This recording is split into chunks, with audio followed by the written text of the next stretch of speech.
මේ සාකච්ඡා මාලාවේ තුන්වෙනි භාගය ආරම්භ කරන්න හදන්නේ. ඔයාලට මතක ඇති පළවෙනි කොටස් දෙකෙන් අපි උත්තර හොයාගන්න යන ප්‍රශ්නේ යම්කිසි ආකාරයකට හරව බැලුවා. කොහෙන්ද මේක ලියන්න ලේසි පොටක් තියෙන්නේ කියලා. අපිට එතනදී තේරුණා ජීවිතය, සතුට, බලාපොරොත්තුව කියන දේවල් ගැඹුරට හොයාගෙන යාම තුළ මේ ප්‍රශ්නේ යම්කිසි ආකාරයකට ලියනවා කියලා. තව විදිහකට කිව්වොත් මම ගැනම හොයාගෙන යාම තුළ ප්‍රශ්නේ ලියනවා කියලා යම්කිසි ආකාරයකට. නමුත් මේවා හොයන්න කලින් අපේ හිත යම්කිසි නිවහල් ස්වභාවයක තියෙන්න ඕන බවත් අපි දැක්කා. එතකොට නිවහල් කියන්නේ හිතේ හැඟීම් නැති වෙලා ගිහිල්ලා මේ හැපැත්තේ ලේක් එකක් තියෙනවා ඒක වගේ අයිස් වගේ මිදිලා තියෙනවා කියන එක නෙවෙයි. කියන්නේ හැඟීම් දැනීම් නැති වෙලා යනවා කියන එක නෙවෙයි. නිවහල් වෙනවා කියන්නේ මේ හැඟීම් එක පරීක්ෂණයක් කරන තරම් ඉස්පාසුවක් හිතේ තියෙනවා කියන එක. ඒක මම හිතන්නේ ඔයාලට පැහැදිලි වෙන්න ඇති. ඉතින් දෙවෙනි කොටසින් අපි කතා කරා මේ බලාපොරොත්තු ඇතිවීම, තරහ, බලාපොරොත්තු කඩවීම, තරහ සහ බය කියන හැඟීම් වලට වහල් වෙන්නේ නැතිව හිත යම්කිසි ආකාරයක නිවහල් ස්වභාවයකට පත් කරගන්නේ කොහොමද කියලා. ඒත් එක්කම මේ අධ්‍යයනය තුළ අපිට තවත් තේරුම් ගියා බය, බලාපොරොත්තු කඩවීම කියන දේවල් පවතින්නේ කොච්චර කාමයට ආසාවට අපි වහල් වෙලා ඉන්නවාද කියන එක උඩ කියලා. ඉතින් ඒක නිසාම අපි ගොඩක් කල් ගත කළා කාමයේ තියෙන සාපේක්ෂ බව, සංකල්පික බව තේරුම් ගන්න, ඒ තුලින් කාමයට වහල් නොවි ඉන්න. ඉතින් අර බය, තරහ කියන්නේ කාමය කියන එකේ තවත් එහා පැත්තක් විතරයි. අපි බය සහ තරහට ට්‍රීට් කරන්න ගියට ඇත්තටම අපි ට්‍රීට් කරන්න වෙන්නේ කාමයට තියෙන මේ වහල් භාවයට. අපහු පාරක් මම කියන්නේ මේ හිතේ මේ අදහස් නැහැ කියන එක නෙවෙයි. මේකේ තියෙන වහල් භාවය තමයි අපි හොයාගෙන ගිහිල්ලා ට්‍රීට් කරන්න වෙලා තියෙන්නේ. කාමයට වහල් වෙන්නේ නැහැ කියන්නේ රාගික කාමසිතුවිලි නැගෙන්නේ නැහැ කියන එක නෙවෙයි කියන කිව්වත් එක්කම මේ වචන ඔස්සේ ක්‍රියා කරනවා වචන කතා කරනවා ක්‍රියා කරනවා කියන එකත් නෙවෙයි මේකට කියන්නේ. සම්පූර්ණයෙන්ම කාමයට වහලෙක් ඇබ්බැහි වෙච්ච කෙනෙක් නොවෙනවා කියන එක විතරයි මේකෙන් කියන්නේ. ඇබ්බැහියට වහල්භාවයට පත් වෙච්ච මිනිස්සෙක්ට මේ පොඩ්ඩක් ඔලුව උස්සලා මොකද්ද වෙන්නේ කියලා හිතලා බලන්න නිදහසක් නැහැ. දැන් අපි මම සමහරට ආශ්‍රය කරනවා මව හම්බෙන්න එන සමහර කට්ටිය ඒ කට්ටිය විවිධ ඇබ්බැහි උඩ ඉන්නවා. විවිධ ආකාරයේ ඇබ්බැහි උඩ. ඉතින් ඒ කට්ටියට ඒ ඇබ්බැහිය තමයි තමන්ගේ මුළු ජීවිතේම ඩ්‍රයිව් කරන්නේ. ඒ ඇබ්බැහිය කියන විදිහට තමයි මුළු ජීවිතේම වැඩ කරන්න වෙන්නේ. අර පොඩ්ඩක් ඔලුව උස්සලා පිටිපස්ස හැරිලා කල්පනා කරලා බලන්න විවේකයක් නිවහල් භාවයක් ඒ කට්ටියගේ හිතේ නැහැ. ඉතින් තව විදිහකට කිව්වොත් මුළු ජීවිත කාලෙම සමහරු රැට් රේස් එකක හිර වෙලා ඉන්නවා. ඇයි මම ජීවත් වෙන්නේ, මම කරන දේ තේරුම මොකක්ද කියන ප්‍රශ්නේ එච්චර වැදගත් නැහැ. ඉතින් ඔන්න එතකොට අපි තේරුම් ගත්තා ආර්ය පරිශ්‍රණයට අපිට නිවහල් මනසක් ඇති කර ගැනීම ඉතා වැදගත් බව. ඒ වගේම මේ self actualization need එක අර Maslow's pyramid of hierarchy එකේ අපි කතා කරා self actualization කියන එකක් තියෙනවා. ස්වාත්ම ඵල සාධනය. ඉතින් අන්න ඒක කාට හරි වමනා වුණොත් තමයි අපි මේ කතා කරන ගමන කතා කරන content එක වැදගත් වෙන්නේ. එතකොට දැන් සතුට සොයන්න අපි දන්න එකම ක්‍රමයේ ඇති අසම්පූර්ණභාවය, අවුල් සහගතභාවය අපි නිරීක්ෂණය කළා කලින් සතිවල. ඒත් එක්කම හැම සතුටක් එක්කම එන කුණු කන්දල් ගොඩක් මේ සතුට එක්ක බාර ගන්න වෙනවා. අපි මේවා දීර්ඝ ලෙස කතා කළා. ඉතින් මේ සාකච්ඡාවට මුලදී අපි කළේ දන්න ගොඩේ භාෂාව පාවිච්චි කරලා මේ සාකච්ඡාව ගොඩනගපු එක, බිල්ඩ් අප් කරපු එක. නමුත් දැන් අපිට විද්වත් කතාවක් කරන්න යනකොට ඊට වඩා ටිකක් වැදගත් වචන ටිකක් පාවිච්චි කරන්න වෙනවා. උදාහරණයක් විදිහට මම අර කලින් කිව්වා සතුට සහ සතුටේ තියෙන අවුල කියලා එකක්. හැබැයි ඒකට ඊට වඩා ලස්සනයි ආස්වාදය, ආදීනවේ, නිස්සරණය වගේ වචන කිව්වොත්. ඒක ටිකක් ශාස්ත්‍රීය ගතියක් තියෙනවා. හැබැයි මෙහෙමත් එකක් තියෙනවා. මම මහණෙන්න ඔන්න මෙන්න තියෙද්දි මගේ ආචාර්ය උපාධිය කරන ගමන් හිටියේ. ඉතින් එතනදී මට තේරුණා ඒකේ ප්‍රධාන කෑලි දෙකක් මම දැක්කා. ලිටරේචර් රිවිව් එකයි තීසිස් රයිටින් එකයි. ඉතින් මේ ලිටරේචර් රිවිව් කියන එකට තමයි සාමාන්‍යයෙන් ආචාර්ය උපාධියක ලොකු ප්‍රමාණයක් වැය කරන්නේ. ඉතින් ඒක කරනකොට අපි කරන්නේ මේ අනිත් මිනිස්සු මේ මගේ සබ්ජෙක්ට් එක ගැන හොයලා තියෙන්නේ මොකද්ද කියන එක ගැන, එයාලා කියලා තියෙන්නේ මොකද්ද කියන එක ගැන ඉතාමත් සූක්ෂම ලෙස ගැඹුරට අධ්‍යයනය කරනවා. ඒත් එක්කම දෙවෙනි පැත්ත තමයි මට මොකක් හරි කියන්න ඕන වුණොත්, මගේ තීසිස් එකේ මම මොකක් හරි කියන්න ඕන වුණොත් එක වචන 5ක් ඉදිරිපත් කරන්න මම පොත් 5කින් නැත්තම් පොත් 10කින් කරුණු අරන් ඉදිරිපත් කරන්න ඕනේ. ඉතින් එතකොට මට තේරුණා මගේ අදහසක් ඉදිරිපත් කරන්න අනිත් අයගේ අදහස් රාශියක වළංගුතාවයක්, වැලිඩේෂන් එකක් මට හොයාගන්න වෙනවා. මට මොකක් හරි කියන්න ඕන නම් ඒත් එක මම දැක්ක ගොඩක් පරණ තීසිස් රිෆර් කරනකොට ඒ කට්ටිය හැමෝම අර ලිටරේචර් රිවිව් එකට ලොකු ප්‍රමාණයක් වෙන් කරලා තිබුණා. තමන් මොකක් හරි අදහසක් ප්‍රකාශ කරන්න කලින් අනුන්ගේ අදහස් ගොන්නක් පළ කරලා තිබුණා. නමුත් තමන්ගේ අදහස අර අදහස් වලට සාපේක්ෂව ඊටාම චූටි. ඉතින් යම්කිසි කෙනෙක් තමන් ගැන දන්න දේට වඩා අනුන් කියපු දේට මුල් තැන දෙනවා නම් ඒක ශාස්ත්‍රීය අධ්‍යාපනයක් වෙනවා. ඒක ඇකඩමික් ස්ටඩි එකක් වෙනවා. ඒක ලිටරේචර් රිවිව් එකක් වෙනවා. ඒක PhD එකක් වෙනවා. PhD කියන්නේ permanent head injury එකක්. එතකොට මේ ආර්ය පරිශ්‍රණය ඒ වගේ රිසර්ච් එකක් නෙවෙයි. Doctor of Philosophy, Master of Philosophy වගේ රිසර්ච් එකක් නෙවෙයි ආර්ය පරිශ්‍රණය. මොකද මෙතනදී අපිට අනිත් අයගේ වැලිඩේෂන් එකට වඩා අපි ගැන දන්න ප්‍රමාණය අනිත් අය එකතු වෙලා හොයාගන්න එක තමයි වැදගත් කාරණේ. ඒත් එක්කම දැන් මගේ හිතේ රාගය නැගෙනවනම් මම ඒක කියන්න ත්‍රිපිටකයෙන් කොයි හරි කෝට් කරලා ආනන්ද හාමුදුරුවන්ගේ සිතේ රාග සිත පහළ වුණා කියලා කියන්න ඕනේ නැහැ. ඒක මට නැගුණා නම් මම ඒක කෙලින්ම කිව්වා. ඉතින් හැබැයි එහෙම මං කිව්වට සමහර වෙලාවට අපිට මේ දේවල් කතා කරන්න ඒ තැනට අදාළ වචන ටිකක් පාවිච්චි කරන්න වෙනවා. මට ඒක ගොඩක් තේරුණේ මම ඔන්න ඉංජිනීරින් කරාට පස්සේ මාකටිං තමයි කරන්න සිද්ධ වුණේ. එතනදී මට තේරුණා ඒ කට්ටිය කතා කරන අමුතුම ලින්ගෝ එකක්, අමුතුම භාෂාවක්. දවසක් මං ෆැක්ටරි එකේ ඉන්නකොට තමයි මේ බොස් කෙනෙක් මගෙන් ඇවිල්ලා ඇහුවේ මාකටිං කරන්න කැමතිද කියලා. ඉතින් මාත් වැඩි හිතන්නේ නැතුව හා කියලා ගත්ත කටටම කිව්වා. නමුත් ඒ ඔෆිස් එකට ගියාට පස්සේ තමයි මට තේරුණේ ඒ කට්ටිය අමුතු වචන ටිකක් කතා කරනවා. 4Ps, 3Cs, media mix, top of mind, share of mind, shelf depth, point of sale material, product PFME ඔය වගේ ඇක්‍රොනිම්ස් ගොඩක් තියෙනවා. ඇක්‍රොනිම්ස් කියන්නේ කෙටි වචන. හැබැයි ඉතින් මුලදී මම හිතුවා මේ මාකටිං කියන්නේ ඊටාම සංකීර්ණ දෙයක් වෙන්නේ නැති කියලා. හැබැයි පොඩ්ඩක් තේරුම් ගත්තම මට තේරුණා මේවා අච්චර අමාරු සංකල්ප නෙවෙයි. එකම දේ මේක පොඩ්ඩක් බරසාර කරලා අපිට කතා කරන්න පුළුවන්. ඉතින් ඒ වගේ ගොඩක් වෙලාවට ඔයාලා දැකලා ඇති.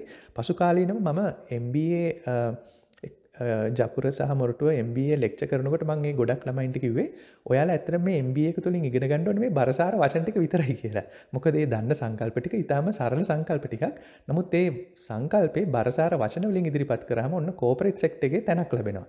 ඉතින් නැවතත් මේ වගේම වැඩක් මට තව වුණා ඉන්දියාවේ ෆිලිපීන් වලයි මම වැඩ කරනකොට ඒ රටවල් දෙකේම මිනිස්සු සරල දෙයක් කියන්නේ ඊටාම සංකීර්ණ භාෂාවක් පාවිච්චි කරනවා. උදාහරණයක් විදිහට මේ කොවිඩ් ලොක්ඩවුන් එකට ෆිලිපීන්ස් වල තිබුණා දැන් අපේ ශ්‍රී ලංකාවේ නම් ලොක්ඩවුන් කියලා තිබුණේ.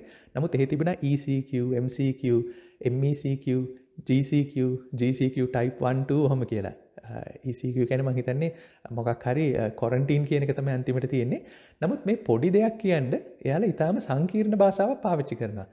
ඉතින් ඒත් එක්ක මට තේරුණා මේ මම හරි ආසයි භාෂා ඉගෙන ගන්න. එතකොට දැන් සාමාන්‍යයෙන් ඕන රටක සති දෙකක් හිටියොත් මම එයාලගේ භාෂාව ප්‍රාථමික සංවාදයක් කරන්න පුළුවන් ගන්නට ඉගෙන ගන්න පුළුවන් සංකීර්ණව නෙවෙයි. ඉතින් මහාන වුණාට පස්සේ මම ඉගෙන ගන්න හැදුවා සංස්කෘත සහ ප්‍රංශ භාෂාව. ඇත්තටම මේ සංස්කෘත භාෂාව සහ ප්‍රංශ භාෂාව තමතරව ජර්මන් භාෂාව හැමෝම තියෙද්දි පාලි භාෂාවක් තියෙද්දි මම දැක්කා මේ භාෂා දෙකේම සරල දෙයක් ඊටාමත් සංකීර්ණ කරන්න පුළුවන් ස්වභාවයක් ඒ භාෂාව තුළම තියෙනවා කියලා. දැන් පාලි සිංහල කියන්නේ එච්චර සංකීර්ණ භාෂාවක් නෙවෙයි. නමුත් සංස්කෘත එහෙම නැත්නම් ෆ්‍රෙන්ච් වගේ ගත්තොත් ඒවා ඊටම සංකීර්ණ භාෂා. මම හිතන්නේ චයිනීස් වගේ භාෂාත් සමහර විට එහෙම ඇති මම හරියටම දන්නේ නැහැ. ඉතින් එක්තරා වෙලාවක බුදුහාමුදුරුවෝ වුණත් කියනවා තමන්ගේ දර්ශනය සංස්කෘත වගේ භාෂාවලට නගන්න එපා. ඒක පොත්වල ලියන්න එපා. ඡන්දසට නැගීම දුකුලා ඇවැත්වේ කියලා. සමහරට ඒක හේතුව අර පොඩි දෙයක් ඊටාම සංකීර්ණ කරලා කියන ස්වභාවයක් ඒ භාෂාවලත් තියෙන හින්දා වෙන්නේ නැති. ඒත් එක්කම ඊයේ පෙරේද දැන් මම මේ අලුත් පන්සලකට ඇවිල්ලා ඉන්නේ වෝටර්ලූ වෙලින්ටන් මොනාස්ටරි කියලා.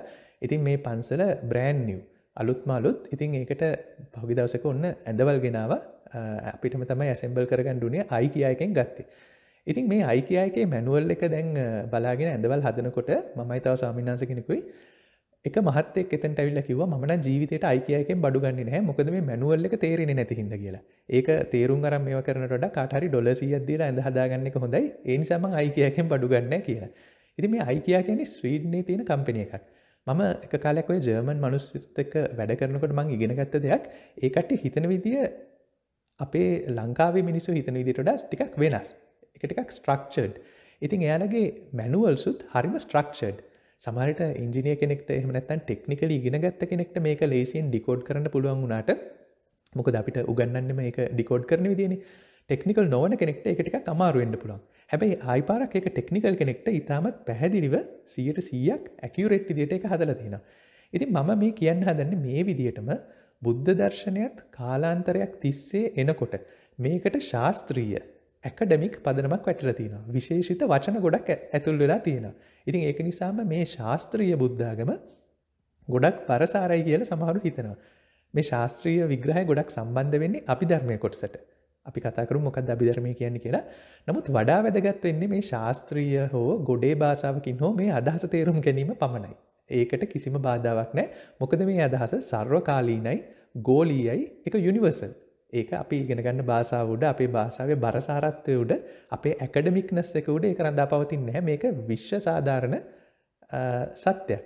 ඉතින් මේ මිනිස්සුන්ට තේරෙන භාෂාවකින් තේරෙන සංකල්ප වලින් මේ අදහස සංකල්පය කියලා දීමට සකාය නිරුක්තියෙන් ධර්ම දේශනා කරනවා කියලාත් ඔන්න කියවිලා තියෙනවා. හැබැයි සමහරු මේක වැරදියට තේරුම් අරන් මේ අභිධර්මයේ වගේ ශාස්ත්‍රීය බුද්ධාගමක් අල්ලගන්න යනවා. සමහරු කියනවා මේක බොහොම ගැඹුරු බුද්ධාගමේ කොටසක් කියලා. මෙතනදී තේරුම් ගන්න ඕනේ මිනිස්සු හැමදෙනාම ශාස්ත්‍රීයව නැඹුරු වෙන්නේ නැහැ. සමහරු නිර්මාණශීලීත්වයට දක්ෂයි. සමහරු අතේ පයේ වැඩවලට දක්ෂයි. සමහරු මාකටිං වලට දක්ෂයි, සේල්ස් වලට දක්ෂයි. ශාස්ත්‍රීය දක්ෂතාවය කියන්නේ මේ වගේම තව එකක් විතරයි. නමුත් පඬිත උගත් මිනිස්සු හැමතිස්සෙම ශාස්ත්‍රීය දේවල් වලට තමයි වැදගත්කම දෙන්නේ. හොඳම උදාහරණේ දැන් සම්භාව්‍ය චිත්‍රපට, සංගීතය, සිනමාව ගත්තොත් මේවා තේරෙන්නේ නැහැ. ඒවා තේරෙන්නේ විෂය ප්‍රවීණයන්ට විතරයි. හැබැයි එහෙම කියලා ඉතුරු මිනිස්සු මොකක් හරි රස විඳින්නේ නැද්ද? ඒ මිනිස්සුත් මොකක් හරි රස විඳිනවා. නමුත් විෂය ප්‍රවීණයෝ කියනවා අපිට තමයි මේවා හොඳටම තේරෙන්නේ, මේවා තමයි සම්භාව්‍ය කියලා. ගොඩක් ඔය සම්භාව්‍ය අවෝඩ් සෙරමනීස් බැලුවම ඒක ගොඩක් මිනිස්සු රස විඳින එකක් නෙවෙයි. ඒ ක්‍රිටික්ස්ලා විතරයි රස විඳින්නේ. නමුත් ඒකට තමයි ඔන්න තැනක් ලැබිලා තියෙන්නේ ලෝකේ සම්මත විදියට.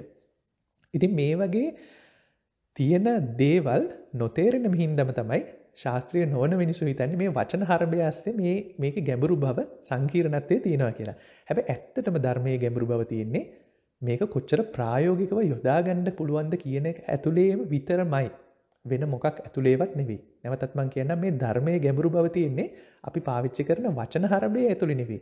මේ පාවිච්චි කරන කතා කරන සංකල්පය කොච්චර ප්‍රායෝගිකව යොදා ගන්න පුළුවන්ද කියන එක උඩ විතරයි මේ ධර්මයේ ගැඹුරක් තියෙනවා නම් තියෙන්නේ. නමුත් මම දැකලා තියෙනවා කාට හරි යමක් 130ක් විතර තේරෙනවා නම් 170ක් තේරෙන්නේ නැත්නම් එයා කියනවා ඒක මහා ගැඹුරු දර්ශනයක් කියලා. ඉතින් ඔන්න ඔය විදිහට තමයි අපේ ආච්චි අම්මලා ගොඩක් වෙලාවට අභිධර්මයේ දිහා බලන්නේ. මම මෙතනදී ආච්චි අම්මලා කියලා කියන්නේ වයසක අම්මලටම නෙවෙයි. ගොඩක් වෙලාවට ඒ වයසක අම්මලා හිතන thinking pattern එකෙන් හිතන ලොකු කුඩා බාල මහලු හැම දෙනාටම. ඉතින් අන්න ඒ කට්ටිය හිතනවා මෙන්න මේ වගේ දෙයක් ඇතුළේ තමයි ඇත්තටම ධර්මයේ තියෙන්නේ කියලා. ඉතින් ඒකේ තියෙන ශාස්ත්‍රීය ස්වභාවය තේරෙන්නේ නැති නිසා හිතනවා මේක ගැඹුරුයි කියලා. නමුත් මේක කොහොම හරි ඉගෙන ගත්තොත් නිවන් දැකලා ඔක්කොම වැඩේ කරගන්නත් පුළුවන් කියලා ලොකු වෙහසක් ගන්නවා අභිධර්මයේ ඉගෙන ගන්න. ඉතින් අපි පස්සේ දවසක බලමු තේරෙනවා අවබෝධ වෙනවා කියලා කවුරු හරි කිව්වම ඒකෙන් මොකද්ද අදහස් වෙන්නේ කියලාත්. යමක් තේරුම් ගැනීම නෙවෙයි ලෝකේ තියෙන අමාරුම වැඩි. යමක් ප්‍රත්‍යක්ෂ කර ගැනීම තමයි අමාරු වැඩි. ඉතින් ප්‍රත්‍යක්ෂය කියන්නේ මොකද්ද කියන එක දැන් ඔන්න අපිට වෙනම ඉගෙන ගන්න ඕන. අපි ඒකත් වෙන දවසක ඉගෙන ගමු. ඉතින් එතකොට මට තේරුණා මම නම් ස්වභාවයෙන්ම ශාස්ත්‍රීය පුද්ගලයෙක්, ඇකඩමික් මිනිසෙක්. මට මොකක් හරි පොතක තියෙන එකක් කියවලා ඒක ඉක්මනට ඉගෙනගෙන වෙන එක්කෙනෙක්ට කියලා දෙන්නත් පුළුවන් කෙටි වෙලාවකදී. ඉතින් එක්තරා ආකාරයකට උසස් පෙළ සාමාන්‍ය පෙළ වගේ විභාග හරහා මිනිස්සුන්ගේ මනින්නේ මේ ඇකඩමික්නස් එක විතරයි. ඒ කට්ටිය කොච්චර වඩුවටද දක්ෂද, සින්දු කියන්න දක්ෂද කියන එක මනින්නේ නැහැ.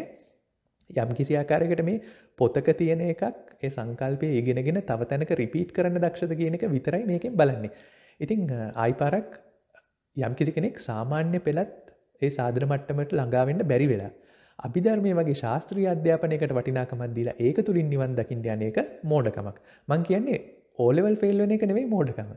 O level උත් fail වෙන්නේ නැත්නම් අපි තේරුම් ගන්න ඕනේ අපි ශාස්ත්‍රීය අධ්‍යාපනය නෙවෙයි අපේ ධර්මයේ සඳහා මුල් තැන දෙන්න ඕනේ. අපි ඒක වෙන අපිට තේරෙන ප්‍රැක්ටිකල් විදියකට හොයා ගන්න ඕනේ. ඉතින් ආපහු පාරක් බෞද්ධ සාහිත්‍යයේ තියෙන කතා කියවලා බලුවොත් සුනීත, සෝපාක, කුජුත්තරා කියන සේවිකාව ඒ වගේ ඊටාම විශාල මිනිසු ප්‍රමාණයක් ඉන්නවා. ඒ කට්ටිය කිසිම ශාස්ත්‍රීය පදනමක් බෑග්ග්‍රවුන්ඩ් එකක් තියෙන කට්ටිය නෙවෙයි.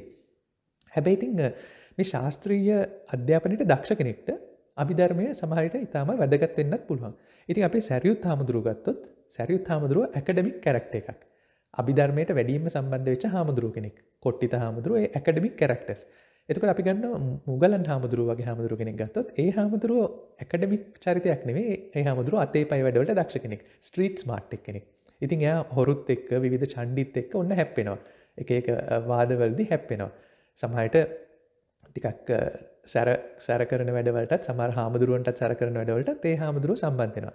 ඉතින් මේ දෙනමම රහත් වෙන්න ආපු මාර්ගත් දෙකක් තියෙන්නේ. ඒක දේශනා කරලා තියෙන්නේ ධර්මයේ ෆෝමැට්ස් දෙකකට. සරියුත් හාමුදුරුවෝ රහත් වෙන්නේ දීඝනක කියන සූත්‍රය අහලා. දීඝනක කියන පුද්ගලයාට කියන සූත්‍රය අහලා. ඉතින් එතනදී දීඝනක කියනවා මට මේ ලෝකෙ කිසිම දෙයක වැඩක් නැහැ. මේක දාර්ශනීය සංවාදයක්. දාර්ශනික ශාස්ත්‍රීය සංවාදයක්. බුදුහාමුදුරුවෝ කියනවා කිසිම දෙයක් වැඩක් නැහැ කියලා හිතන එක වැඩක් තියනව නේද? ඒක තමයි දීඝනකගේ දර්ශනය කියලා. ඔන්න එහෙම තමයි කතාව පටන් ගන්නේ. දැන් මම කියපේක තේරුණාද? දීඝනක කියනවා මට මේ ලෝකේ තියෙන කිසිම දෙයක් වැඩක් නැහැ කියලා. බුදුහාමුදුරුවෝ කියනවා කිසිම දෙයක් වැඩක් නැති එක තමයි ඔයාට වැඩක් තියෙන්නේ කියලා. දැන් ඔය වගේ සංවාදයක් ඇත්තටම ශාස්ත්‍රීයයි. ඒක ෆිලොසොෆිකල්. ඉතින් ඔන්න ඕක අහලා තමයි සරියුත් හාමුදුරුවෝ රහත් වෙන්නේ. නමුත් මුගලන් හාමුදුරුවෝ එහෙම එකකට නෙවෙයි යන්නේ. මුගලන් හාමුදුරුවෝ වෙනත් ආකාරයකට පචලායන සූත්‍රය කියලා එකක් තියෙනවා මුගලන් හාමුදුරුවෝ රහත් වෙච්ච විදිය. ඉතින් ඒකේ තියෙන ඊටාම ප්‍රායෝගිකව කමටහනක් ගන්නවා. බැලු බැලමට එහෙම කෙස් පැලෙන තර්කයක් නෙවෙයි ඒකේ තියෙන්නේ. ප්‍රායෝගික කමටහනක් තියෙන්නේ. කර්මස්ථානයක්. ඉතින් ඔන්න දැන් නැවතත් මම අවධාරණය කරනවා ශාස්ත්‍රීය අධ්‍යාපනය කියන්නේ එක පැත්තක් විතරයි. අද අපි පටන් ගන්න යන්නේ දාර්ශනික බුද්ධ ආගම. ඉතින් Tamanට ඒක ගැළපෙන්නේ නැත්නම් ගොඩක් මහන්සි වෙන්න යන්න එපා. Tamanට ගැළපෙන දේ හොයන්න. ගැළපෙන එක හොයාගන්න තමන් ගැන අපි මුලින් ඉගෙන ගන්න ඕනේ. ඉතින් ඒක තමයි මේක මම ගැන අධ්‍යයනයක් වෙන්නේ. ඉතින් එතකොට දැන් මේ අභිධර්මයේ තුලින් කියන්න හදන අදහස නෙවෙයි ඇත්තටම ශාස්ත්‍රීය. ඒක ලියලා තියෙන විදිය. ඒක අඩුක් කරලා තියෙන විදිය. එකතු කරලා ත්‍රිපිටකය ඇතුලේ කම්පයිල් කරලා තියෙන විදිය විතරමයි ශාස්ත්‍රීය. නැත්නම් කවුරු හරි හිතයි මම මේ අභිධර්මයත් එච්චර වැඩක් නැහැ කියලා කියනවා කියලා. අභිධර්මය නෙවෙයි ශාස්ත්‍රීය. ඒක අඩුක් කරලා ලියලා තියෙන විදිය. හොඳයි. කොහොම හරි මේ ශාස්ත්‍රීය භාවය එච්චර වැඩක් නැහැ කියන ගමන්ම ඒකම තමයි දැන් අද ඉඳලා දවස් 5ක් විතර යනකල් අපි කරන්න හදන්නේ මම උගන්වන්න හදන්නේ. මොකද මේ වචන ටික අල්ලගෙන ඉන්න එක ඉතාමත් වැදගත් වෙනවා. ඉතින් නැවතත් කලින් සැරේක වගේ මම මතක් කරන්නම් වචන වලට මම මේ එකතු කරන්නේ මගේ අර්ථකථන. ඒත් එක්කම මම ඒකදී උපරිම සාධාරණයක් ඉෂ්ට කරනවා යම් ස්වාමීන් වහන්සේලා අතීත කාලේ හිටපු පඬිවරු මේවට දීපු අර්ථකථනත් එකතු කරලා මම මගේ අර්ථකථනයකුත් එකතු කරනවා. ඉතින් මේ ඔක්කොම ඉගෙනගෙන Tamanට ගැළපෙන එකක් තෝරගන්න මේ එකක්වත් හරිම එක කියලා අල්ලගන්න අවශ්‍ය නැහැ. Tamanට ගැළපෙන එක විතරක් තෝරගත්තා නම් ඇති. ඉතින් මෙතනදී බෞද්ධයෝ විශේෂයෙන් බෞද්ධ පඬිතුයෝ කතා කරන වචනවල සරල අදහස අපි තේරුම් ගන්න තමයි හදන්නේ. හැබැයි හැමතිස්සෙම මම මේකේ ගැඹුරුම අදහසකට නෙවෙයි ඔයාලව ගෙනියන්නේ ස්වයං අධ්‍යයනයකට අවශ්‍ය ප්‍රමාණයට විතරක්. පොඩි බේස් එකක් විතරයි දාන්නේ. මොකද මේ කතාව අපිට ඉතාමත් ගැඹුරු දාර්ශනික සංවාදයක් විදිහට කරන්නත් පුළුවන්. මේ අදහසම ඉතා සරලව ගොඩේ භාෂාවෙන් කියලා දාන්නත් පුළුවන්. ඉතින් මෙතනදී ඔයාලට මේ මම කතාව පටන් ගන්නකොටම කිව්වා මේ ආර්ය පරීක්ෂණය කියන්නේ මගේ පරීක්ෂණයක් නෙමෙයි. මගේ ආර්ය පරීක්ෂණය වෙනම යනවා. මේ ආර්ය පරීක්ෂණය ඔයාලගේ ආර්ය පරීක්ෂණය. ඉතින් ඒ ආර්ය පරීක්ෂණය කරගෙන යන්න අවශ්‍ය ටූල්ස් ටිකක් විතරයි මම සම්පාදනය කරලා දෙන්නේ. යම්කිසි මූලික දැනුම් සංකල්ප ටිකක් තමයි මම ඔයාලට මේ ප්‍රෝග්‍රෑම් එක කරා දෙන්න හදන්නේ. ඉතින් එතනින් එහාට ඔයාලට මේක තනියම කරගෙන යන්න පුළුවන්. නැවතත් වචන දැන ගැනීම නෙවෙයි මේකේ මූලික අරමුණ ජීවිතයට මේව ප්‍රායෝගිකව ඇප්ලයි කර ගැනීම. හොඳයි. ඉතින් දැන් අපි පටන් ගත්තොත් බුද්ධ දර්ශනයත් එක්ක අපිට නිතරම ඇහෙන වචන තුනක් තියෙනවා. මේකට කියනවා ත්‍රිලක්ෂණය කියලා. 3 marks of existence. ඒ කියන්නේ පැවැත්ම හා සහසම්බන්ධ වුණු ලක්ෂණ තුනක්. ඉතින් දැන් මේ ලක්ෂණ මේ වචන තුන යෙදිලා තියෙන තැන් කීපයක් මම ඔයාලට පෙන්නන්නම්. කුද්දක නිකායේ ධම්මපද වග්ගය කියන පොත තමයි අපිට මේක හම්බ වෙන්නේ. ඉතින් මේ ධම්මපදයේ තියෙනවා මෙන්න මෙහෙම එකක්. සබ්බේ සංඛාරා අනිච්චාති යදා පඤ්ඤාය පස්සති. අත නිබ්බින්දති ලෝකේ ඒසමග්ගෝ විසුද්ධියා කියලා. මේක අපි කලිනුත් කතා කරා වගේ මට මතකයි. ඉතින් අන්න ඒකේ මට මේ වැදගත් දේ පෙන්වන්න ඕනේ. සබ්බේ සංඛාරා අනිච්චාති. සබ්බේ සංඛාරා දුක්ඛාති. සබ්බේ ධම්මා අනාත්තාති කියලා ඔන්න කියලා තියෙනවා. අනිච්චාති දුක්ඛාති අනාත්තාති. ඔන්න ඔය වචන තුන ඔස්සේ තමයි අද අපි කතා කරන්න හදන්නේ. හැබැයි ඒත් එක්කම මේ තවත් වචන ටිකක් තියෙනවා. සබ්බේ කියන්නේ සියලු. සියලු සංඛාරයෝ අනිත්‍ය වෙති. සියලු සංඛාරයෝ දුක් වෙති. සියලු ධර්මයෝ අනාත්ත වෙති. ඔන්න ඕක තමයි කියන්නේ. අපි බලමු ටික ටික මොකද්ද මේක කියන්නේ කියලා ලියා ගන්න. එතෙන්දී අපිට හම්බුණා අලුත් තව වචන දෙකක් සංඛාර සහ ධම්ම කියලා. ඒකෙන් කියන්නේ මොකද්ද කියන එක අපි වෙනම ඉගෙන ගන්න ඕනේ. ඉතින් විසුද්ධි මාර්ගයට එහෙම නැත්නම් සුද්ධත්වයට පත්වීමේ මාර්ගයක් ගැන තමයි මේ සූත්‍ර කාණ්ඩය කියන්නේ. ඉතින් මේ මාර්ගය තේරුම් ගන්න නම් අපිට මේ වචන ටික මුලින්ම ඩිකෝඩ් කරලා ඉන්න වෙනවා. ඒත් එක්ක මම තව සූත්‍රයක් පෙන්නන්නම්. මම මේ පෙන්නන්නේ විවිධ මේ අනිච්ච දුක්ඛ අනාත්ත කියන වචන තුන යෙදිලා තියෙන විවිධ ආකාර. තව ආකාර ගොඩක් තියෙනවා. නමුත් මම වැඩිපුරම යෙදිලා තියෙන ආකාර ටික තමයි ගත්තේ. ඉතින් ඔන්න සංයුක්ත නිකායේ සලායතන සංයුක්තයේ අනිච්ච වග්ගය කියලා වග්ගයක් තියෙනවා. ඒකෙදි කියනවා රූපම් භික්කවේ අනිච්චං යද නිච්චං තන් දුක්ඛං යන් දුක්ඛං තද නත්තා තද නත්තා ඒතෝ නේතං මම නේතෝ හමස්මි නමේසෝ අත්තාති කියලා ඔන්න එහෙම එකක් කියනවා. ආපහු පාරක් රූපය මහණෙනි අනිත්‍යයි. යමක් අනිත්‍ය නම් ඒ දුකයි. යමක් දුක නම් එය අනත්තයි. යමක් අනත්ත නම් එය මගේ මම මාගේ කියලා ගැනීම සුදුසු නොවන්නේ කියලා ඔන්න තියෙනවා. ඉතින් ඒත් එක්කම අපිට තේරෙනවා දැන් මේ වචන තුන එක්තරා ආකාරයකට සම්බන්ධ වෙනවා. අන්‍යෝන්‍ය සම්බන්ධතාවයක් ඇති බව පේනවා මේ වචන ටිකේ. ඒත් එක්කම මහණෙනි රූපය අනිත්‍යයි කිව්වහම අපිට දැනගන්න ඕනේ මොකද්ද මේ රූපය කියලා බුදුහාමුදුරුවෝ කිව්වේ කියලා. එතකොට මේ වචන තුන ආයි පාරක් ඔන්න සම්බන්ධ කරලා තිනවා හරියට ගණිතමය සමීකරණයක් වගේ. යමක් අනිත්‍ය නම් ඒ නිසා therefore ඒක දුකයි. යමක් දුක නම් එය අනාත්මයි. යමක් අනාත්ම නම් එය මාගේ නොවේ මම නොවේ කියලා තමයි කියන්නේ. එතකොට යමක් කියලා කිව්වේ මොකටද? රූපයට, ඇසට යමක් කියලා කියනවා. ඒක ටිකක් දැන් ඔන්න පොඩ්ඩක් කන්ෆියුසින් වෙන්න ඇති. ඒ කියන්නේ පොඩ්ඩක් අපිට පැටලී සහගත වෙන්න ඇති බුද්ධ ආගම දන්නේ නැති කෙනෙක්ට. කවදාවත් මේව අහලා නැති කෙනෙක්ට. නමුත් අපි කවදාවත් අහලා නැති සූත්‍රයක් අලුතෙන් බැලුවත් ඒක කොහොමද ඩිකෝඩ් කරගන්නේ කියන එක දැන් හොයාගමු. මම තව සූත්‍රයක් පෙන්නන්නම්. සංයුක්ත නිකායේ සීලවන්ත සූත්‍රය. සීලවන්ත සූත්‍රය. ඉතින් මේකේ අහනවා කතමේ ධම්මා යෝනිසෝ මනසිකා තබ්බාති. මහණෙනි නුවණින් මෙනෙහි කළ යුත්ත කුමක්ද? අන්න එතකොට කියනවා අනිච්චතෝ දුක්ඛතෝ රෝගතෝ ගණ්ඩතෝ සල්ලතෝ අගතෝ ඔන්න ඔහොමම කියලා කියනවා. එතනදිත් කියනවා අනිච්චතෝ දුක්ඛතෝ අනත්තතෝ යෝනිසෝ මනසිකා තබ්බා. මෙන්න මේ ලක්ෂණ ටික අපි නුවණින් මෙනෙහි කරන්න ඕනේ කියලා කියනවා. සුතාවසෝ කොට්ටිත බික්කුණා පංච උපාදානස්කන්ධා අනිච්චතෝ දුක්ඛතෝ. එතනදී තවත් වචනයක් ආවා පංච උපාදානස්කන්ධය කියලා. රූප වේදනා සංඥා සංකාර. ඔන්න දැන් අපි නොදන්න වචන ගොඩක් අපිට දැන් හම්බ වෙලා තියෙනවා. ඉතින් දැන් අපි බලමු මේ වචන වලට බය වෙන්නේ නැතුව කොහොමද මේවා ඩිකෝඩ් කරගන්න කියලා. පංච උපාදානස්කන්ධය, යෝනිසෝ මනසිකාරය, නේතං මම නේතෝ හමස්මි එහෙම එක එක දැන් වචන තියෙනවා. දැන් මේ මම පෙන්නේ ත්‍රිපිටකයේ මේක යෙදෙන ප්‍රධාන පැටර්න් ටිකක් විතරයි. මීට අමතරව තව යෙදෙන පැටර්න්ස් ගොඩක් තියෙනවා. හැබැයි අපි මේක ඩිකෝඩ් කරන විදිහ, මේක බිඳ ගන්න විදිය, තේරුම් ගන්න විදිය තේරුම් ගත්තට පස්සේ අපිට ඕන තැනක් මේ විදිහට හොයාගන්න පුළුවන්. මොකද එකම පැටර්න් එකක් තමයි හැමතැනම තියෙන්නේ. හැබැයි මේ එකම පැටර්න් එකක් තිබුණාට ඊට අමතරව තව පරිවාර සංකල්ප ගොඩක් තියෙනවා. අපි තව වටේ ඉගෙන ගන්න ඕනේ සංකල්ප කීපයක් තියෙනවා මේ ටික ඉගෙන ගන්න අර පංච උපාදානස්කන්ධය, පටිච්ච සමුප්පාදය වගේ. ඉතින් අපි මේ ත්‍රිපිටකයේ මොන පොතෙන් කියවලා බැලුවත් ඒ સંદર્ભයට කන්ටෙක්ස්ට් එකට අනුව අනිච්ච දුක්ඛ අනාත්ත තේරුම් ගන්න විදිය තමයි දැන් අපි හොයාගන්න හදන්නේ. හැබැයි තව එකක් ත්‍රිපිටකය කියවනකොට මේ સંદર્ભය කියන එක තේරුම් ගැනීම ඉතාම වැදගත්. විශේෂයෙන්ම සූත්‍ර පිටකය. මම පොඩ්ඩක් කියන්න මොකද්ද ත්‍රිපිටකය කියන්නේ කියලා. අපි එක දවසකුත් ඒ කතාව පොඩ්ඩක් පස්සට දැම්මා. ත්‍රිපිටකය කියන්නේ මොකද්ද කියලා බැලුවොත් මේ ශාස්ත්‍රීය කරුණු ඔක්කොම තියෙන්නේ මේ ත්‍රිපිටකය ඇතුලේ. මේක තමයි මේ ශාස්ත්‍රීය කරුණු ප්‍රිසර්ව් වෙලා තියෙන knowledge system එක. ඉතින් ත්‍රිපිටකය ප්‍රධාන කොටස් තුනක් තියෙනවා. විනය පිටකය, සූත්‍ර පිටකය, අභිධර්ම පිටකය කියලා. විනය පිටකයේ මන් දකින ආකාරයට ප්‍රධාන අවශ්‍යතා තුනක් උඩ දේශනා කරලා තියෙනවා. එකක් තමයි ආයතනික විනය නීති සංග්‍රහයක් ඒක. ඒ කියන්නේ organizational code of conduct එකක් තමයි ඒකේ තියෙන්නේ. ඉතින් එතනදී තරුණ වට්ටත් වඩා immature එච්චර සාමාන්‍යයෙන් අර තැනක ගිහිල්ලා matured විදියට හැසිරෙන්න බැරි භික්ෂුන්ව හික්මන්න ආයතනික පැවැත්ම සඳහා තමයි මේ ගොඩක් විනය කරුණු කියලා තියෙන්නේ. මම සරල උදාහරණයක් කියන්නම්. ඔන්න එකපාරක් ඒ රටේ රජුරෝ කොසල් රජුරෝ මං හිතන්නේ බුදුහාමුදුරන්ට කියනවා ඔබ වහන්සේලාට මම ඉතා ගරු කරනවා, ඔබ වහන්සේලාගේ සංඝයාට මං ඉතා ගරු කරනවා.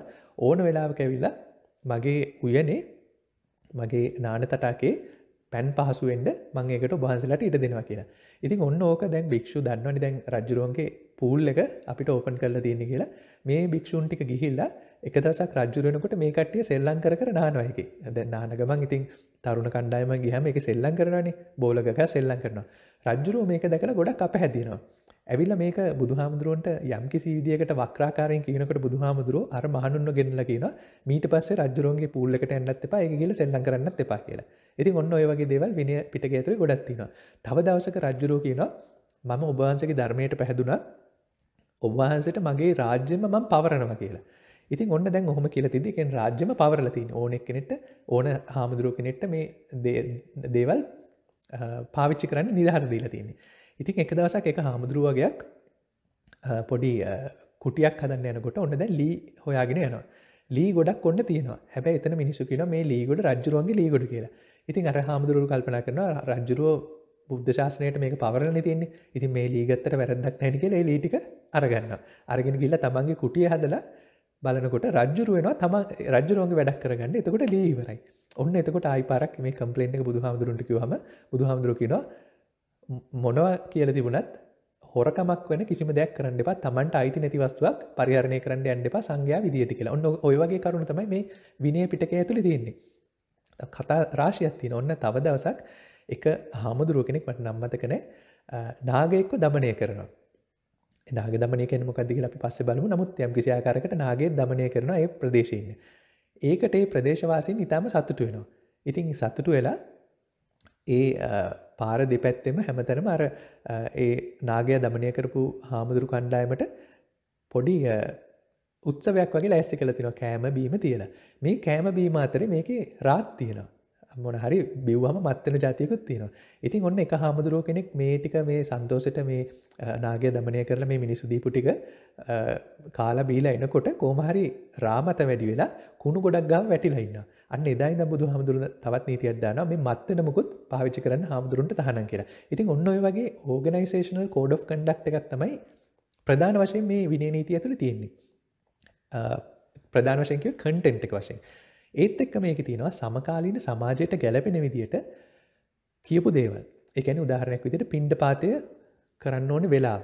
මුල් කාලේ හැම දවල්ට රැට හැමතිස්සෙම පිණ්ඩපාතයෙන් අය හාමුදුරුවෝ යැපිලා තිනවා. නමුත් ටිකක් කල් යනකොට රැට පිණ්ඩපාත යන හාමුදුරුවෝ කතා කරන්නේ නැතුව යන හින්දා සමහරව හිතනවා මේ හොරු කට්ටියක්ද කියලා. සමහරු අර ඉඳුල් කොරහෙන් වතුර ගහනවා හාමුදුරුවන්ට. ඉතින් ඔන්න ඔය වගේ හින්දා රැට පිණ්ඩපාත කරන්න යන්න එපා. 12න් පස්සේ මුකුත් වළඳන්න ඕනෙත් නැහැ. එහෙම කියලා ඒ වැඩේ ඉවර කරනවා. ඒත් එක්කම තව හින්දු පූජකයන්ගේ බලපෑම එනවා. උදාහරණයක් විදිහට වස් කාලය කියන කාලය සමරන්න වෙලා තියෙන්නේ ඒ හේතුව නිසා. දැන් මේ කැනඩාවේ දැන් තමයි වින්ටර් එන්නේ. නමුත් අපි දැන් වස් කාලය සමරලා ඉවරයි මේ. ඉතින් සමහරවිට ඒක බැලුවට කෙනෙක්ට ඊටාම ප්‍රායෝගික නොවන ගතියකුත් පේන්න පුළුවන්. ඉන්දියාවේ ලංකාවේ යම් කිසි කාලයකට වැස්සට ලෝක හැම තැනම මේ විදිහට වහින්නේ නැහැ. ඉතින් නමුත් ඒ කාලේ සමකාලීන ඉන්දියාවේ ඒ ආපු අනිත් පූජකයන්ගේ ආපු බලපෑම නිසා සමහර නීතිත් මේකට ඇතුළත් කරන්න සිද්ධ වෙලා තිනවා. ඒත් එක්කම සමහර දෙමව්පියන් රජවරු මේ ඉල්ලීම් ඉදිරිපත් කරලා තිනවා. උදාහරණයක් විදිහට සුද්ධෝදන රජතුමා ඉදිරිපත් කරන ඉල්ලීමක් ඔබ වහන්සේ මේ අපේ පවුලින්න ඔක්කොම කුමාරවරු ටික මහාන කරගත්තා. රාහුල කුමාරයාත් මහාන කරගත්තා. දැන් මේ රට පාලනය කරන්නේ කවුද? කවදාවත් මෙහෙම ළමයි ඇදගෙන යන්න එපා යන්න කලින් ඒ ළමයිගේ අම්මගෙන් තාත්තගෙන් අවසරයක් ගන්න කියලා. ඔන්න එතකොට දැන් කවුරු හරි කෙනෙක් මහාන වෙනකොට මව පියාගේ අවසරය ඇතුව මහාන වෙන්න ඕනි කියලා තව නීතියක් දාලා තියෙනවා. ඉතින් ওই වගේ නීති රීති සමූහයක් තියෙනවා. හැබැයි ඇත්තටම මේ විනය පිටකයේ මම දකින ඊටාම වැදගත් තුන්වෙනි පැත්ත තමයි මේ බුද්ධ දර්ශනයේ සඳහන් වෙන මාර්ගය වඩන්න අවශ්‍ය වෙන සතිය වැඩි දියුණු කිරීමට. සතිය කියන වචනේ අපි නිතරම කතා කළා. නමුත් ඒක මොකක්ද කියලා තාම හරියට අපි ඩිෆයින් කරේ නැහැ. හරියට කතා කළේ නැහැ. ඒත් එක්කම පාලනයක් තුලින් යම්කිසි ආකාරයක පාලනයක් තුලින් සිත නිවහල් කරගන්න ආකාරය අපි අර කලින් වහල් වෙලා ඉන්න සිත නිවහල් වෙන ආකාරය ගැන කතා කරා. ඔන්න ඔය වගේ කරුණු තමයි මේ විනය පිටකය ඇතුලේ තියෙන්නේ. හාමුදුරුවන්ගේ යම්කිසි හික්මීමකට අවශ්‍ය ආයතනික සංග්‍රහයක්, ආයතනික විනය සංග්‍රහයක්, ඒ වගේම එක එක පාර්ශවවලදී ඒ කියන්නේ රජවරු, රටවැසියෝ, පූජකයෝ අන්න ඒ කට්ටියකින් ආපු බලපෑම් මුඩ ඉදිරිපත් කරපු යම්කිසි විනය නීති ටිකක්, ඒ වගේම සතිය, සංවරය වගේ දේවල් ආධ්‍යාත්මිකව ගොඩනගා ගන්න, විශේෂයෙන්ම සතිය කියන එක ගොඩනගා ගන්න මේ විනය පිටකය ඉතාමත් මහෝපකාරී වෙනවා. ඔන්න ඕක තමයි විනය පිටකය කියලා රචනා වෙලා තියෙන්නේ. දෙවෙනි එක තමයි සූත්‍ර පිටකය කියන එක. මේ සූත්‍ර පිටකය කම්පයිලේෂන් එකක්, එකතුවක්. ඒක එක පොතක් නෙවෙයි, පොත් ගොඩක එකතුවක්. ඉතින් අර පොතක් තියෙනවා සිදත් සංගරාව කියලා. ඉතින් එක දවසක් ඔන්න සිදත් සංග්‍රාව කියන්නේ 13 වෙනි සියවසේ දඹදිනේ ලියපු පොතක්. ඒකේ තියෙන්නේ හරියටම කියලා මට දැන් මොනවද කියලා මතක නැහැ. නමුත් එක දවසක් ඔන්න එක බුක් ෂොප් එකකට මිනිස්සෙක් ගිහිල්ලා ඇහුවලු මට සිදත් සංග්‍රාවක් දෙන්න පුළුවන්ද කියලා. ඉතින් ඒ බුක් ෂොප් එකේ හිටපු ළමයා වටේම ඇවිදලා පැය භාගයක් විතර ඇවිදලා කිව්වලු සර් ඒකේ මේ මාසේ කලාපේ නම් තාම ඇවිල්ලා නැහැ කියලා. ඉතින් සිදත් සංග්‍රාව කියන්නේ එහෙම එකක් නෙවෙයි. නමුත් සංග්‍රාවල අපි දන්නවා කලාපේනවා. මාසිකව ත්‍රයිමාසිකව කලාපේනවා. මේ සූත්‍ර පිටකයත් අන්න ඒ වගේ කලාප ගොඩක එකතුවක්. විවිධ කාලවල එකතු වෙච්ච නිසා නෙවෙයි. නමුත් විවිධ කලාප තියෙනවා. මේ කලාප වලට අපි නිකායවල් කියලා කියනවා. සූත්‍ර පිටකේ නිකාය කියලා. ඉතින් නිකාය කිව්වම ආයි පාරක් අදහසක් එනවා. සියම් නිකාය, අමරපුර නිකාය, රාමඤ්ඤ නිකාය ඒක වෙන එකක්. ඒ ඇවිල්ලා ලංකාවේ බෞද්ධ ස්ථාපිතය, බෞද්ධ ඕගනයිසේෂන් එකක් විදිහට බෙදිලා තියෙන අතු බ්‍රාන්චස්. ඒකට ත්‍රිපිටකයේ කිසිම සම්බන්ධයක් නැහැ. ඉතින් ඔන්න දැන් කාට හරි ආයහන්න පුළුවන් ඇයි මේ බුද්ධාගම එහෙම බෙදිලා යන්නේ කියලා. ඉතින් ඒක තමයි මේ ලෝකේ හැටි. දැන් මම A level කරන කාලේ 13G කියන ක්ලාස් එකේ හිටියේ. ඉතින් ඒ ක්ලාස් එකේ සමහරව ඉන්නවා පිටිපස්සෙම පේලියේ. සමහරව ඉන්නවා ඉස්සරහම පේලියේ. ඉගෙන ගන්න කට්ටිය ඉන්නවා. ඉගෙන ගන්න නැති කට්ටිය ඉන්නවා. කැඩටින් කරන අය ඉන්නවා. ස්පෝර්ට්ස් කරන අය ඉන්නවා. පරක්කු වෙලා යන අය ඉන්නවා. එක ජාතියේ මිනිස්සු ඉන්නවා. ඉතින් අපි කොහෙට ගියත් මේ මිනිස්සු තමන්ගේ ගති ලක්ෂණ වෙනස් නිසා කෑලි වලට කැඩෙනවා. ඉතින් ඒ වගේ එකක් තමයි මේ සියම් රාමඤ්ඤ කියන නිකාය ඇතුලේ තියෙන්නේ. නමුත් මේක මතවාද නිසාත් වෙනවා. උදාහරණයක් විදිහට තේරවාද, මහායාන, වජ්‍රයාන කියලා මූලික බුද්ධාගමේ බ්‍රාන්චස් තුනක් තියෙනවා. ඉතින් ඒක ගොඩක් වෙලාවට අපිට තේරෙන්නේ මතවාදී බවක් නිසා වෙන් වෙලා ගිය ගතියක්. සමහර ඒවා පොලිටිකල් රීසන්ස් උඩත් වෙන් වෙනවා. මොකද අන්තිමට ඉතින් රහත් වෙච්ච කට්ටිය නෙවෙයිනේ හැමෝම. සමහරු ඉතින් දීපල බෙදා ගන්න බැරුවත් ඔන්න ওই විදිහට වෙන් වෙනවා. ඉතින් නමුත් අපිට ඒ කතාවලට වඩා වැදගත් වෙන්නේ මේ ත්‍රිපිටකය ඇතුලේ තියෙන නිකාය ටික. ත්‍රිපිටකයේ නිකාය කියන්නේ බුදුහාමුදුරුවෝ විවිධ තැන්වලදී විවිධ පුද්ගලයන්ට කළ දේශනා ඉදිරියට අරගෙන යාම සඳහා විවිධ හාමුදුරුවරු ඉදිරිපත් වෙනවා. ඉතින් මේ හාමුදුරුවන්ගේ ගෝල පරම්පරාව තමයි මේ ශ්ලෝක මතක තියාගෙන අවුරුදු 500ක් විතර අරගෙන ඉන්නේ. ඒක එක තැනකට අරන් ග්‍රන්ථාරූඪ කරනකල්. ඉතින් උදාහරණයක් විදිහට දැන් මේ අලුලෙනේ ත්‍රිපිටකය ග්‍රන්ථාරූඪ කරනකොට ඒක මුලින්ම බුද්ධ කාලයේ ඒක පටන් ගන්න උපාලි ස්ථවිරයන්ගේ ඉඳලා පරම්පරා 38ක් ආවයි කියලා ඒ සංඝ පරම්පරාව ඒ පොත්වල සඳහන් වෙනවා. ඒ කියන්නේ දැන් අවුරුදු 500ක් පරම්පරා 38ක් ආව කියන්නේ ඒක හාමුදුරු නමක් අවුරුදු 10ක් 15ක් විතර තමයි ඒ පොසිෂන් එක අරගෙන ඇවිල්ලා තියෙන්නේ. ඉතින් කොහොම හරි මේ ඒ පරම්පරාවේ ආපු සංඝ පරම්පරාවත් මේ නිකායවල ලියලා තිනවා කවුද මේක මතක තියන් ආවේ කියලා වනපොත් කරන් එහෙම නැත්නම් බාණක පරම්පරාව කියලා. බාණක කියන්නේ ඒක ඒ අදහස මතක තියාගෙන ඒ යම්කිසි ශ්ලෝකයක් විදියට ෆෝමැට් එකක් තියෙනවා ඒකේ විදියට අරන් එනවා. ඉතින් මේක බෞද්ධ දර්ශනයට සම්බන්ධ එකක් පමණක් නෙවෙයි වේදය, ජෛන දර්ශනය වගේ ඒවත් මෙන්න මේ විදියට බාණක පරම්පරාව වලින් තමයි මේ නොලෙජ් සිස්ටම් එක ඉස්සරහට යන්නේ. දැන් නම් අපිට කියන්න පුළුවන් අපිට හાર્ඩ් ඩිස්ක් තියෙනවා, ක්ලවුඩ්ස් තියෙනවා, සර්වර්ස් තියෙනවා එහෙම කියලා. නමුත් ඉස්සර කාලේ එහෙම නොතිවිච්ච කාලේ පොත්වලත් ලියන්න කලින් මේක ওই විදිහට තමයි අවිල්ලා තියෙන්නේ. ඉතින් මේ නිකායවල අතර යම් ආකාරයේ වෙනස්කම් තියෙනවා. දකින්න පුළුවන් රචනා ශෛලියේ ගන්න උදාහරණවල වෙනස්කම් තියෙනවා.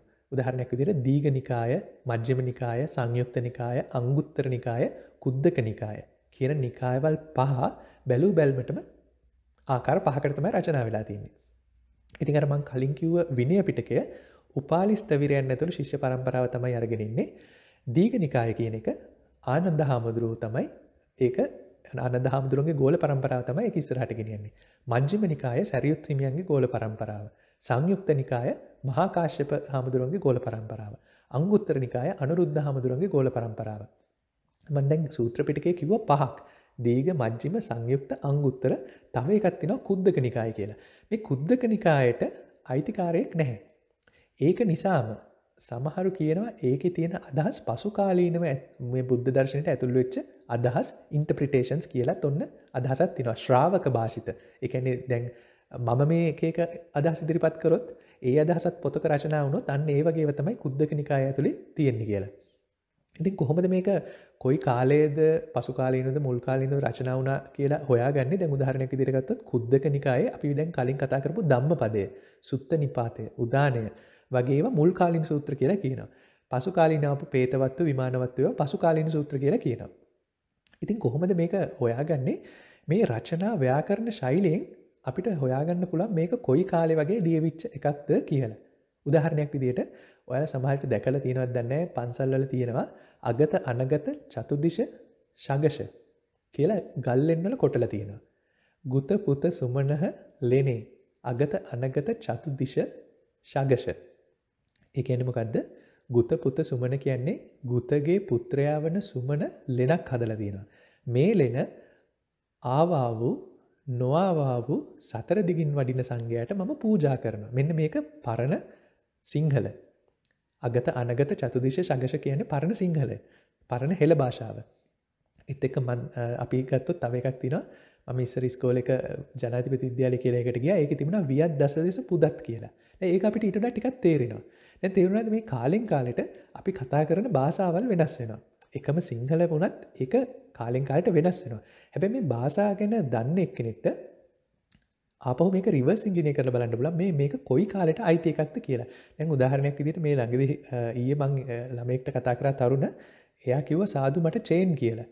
ඉතින් එයා එකෙන් අදහස් කරේ සාදු මට ටිකක් පිස්සු වගේ කියලා. තමයි ඒක අදහස් කරේ. නමුත් දැන් ඒක ඔන්න අපේ දැන් සමකාලීන සිංහලේ. සාදු මට චේන්.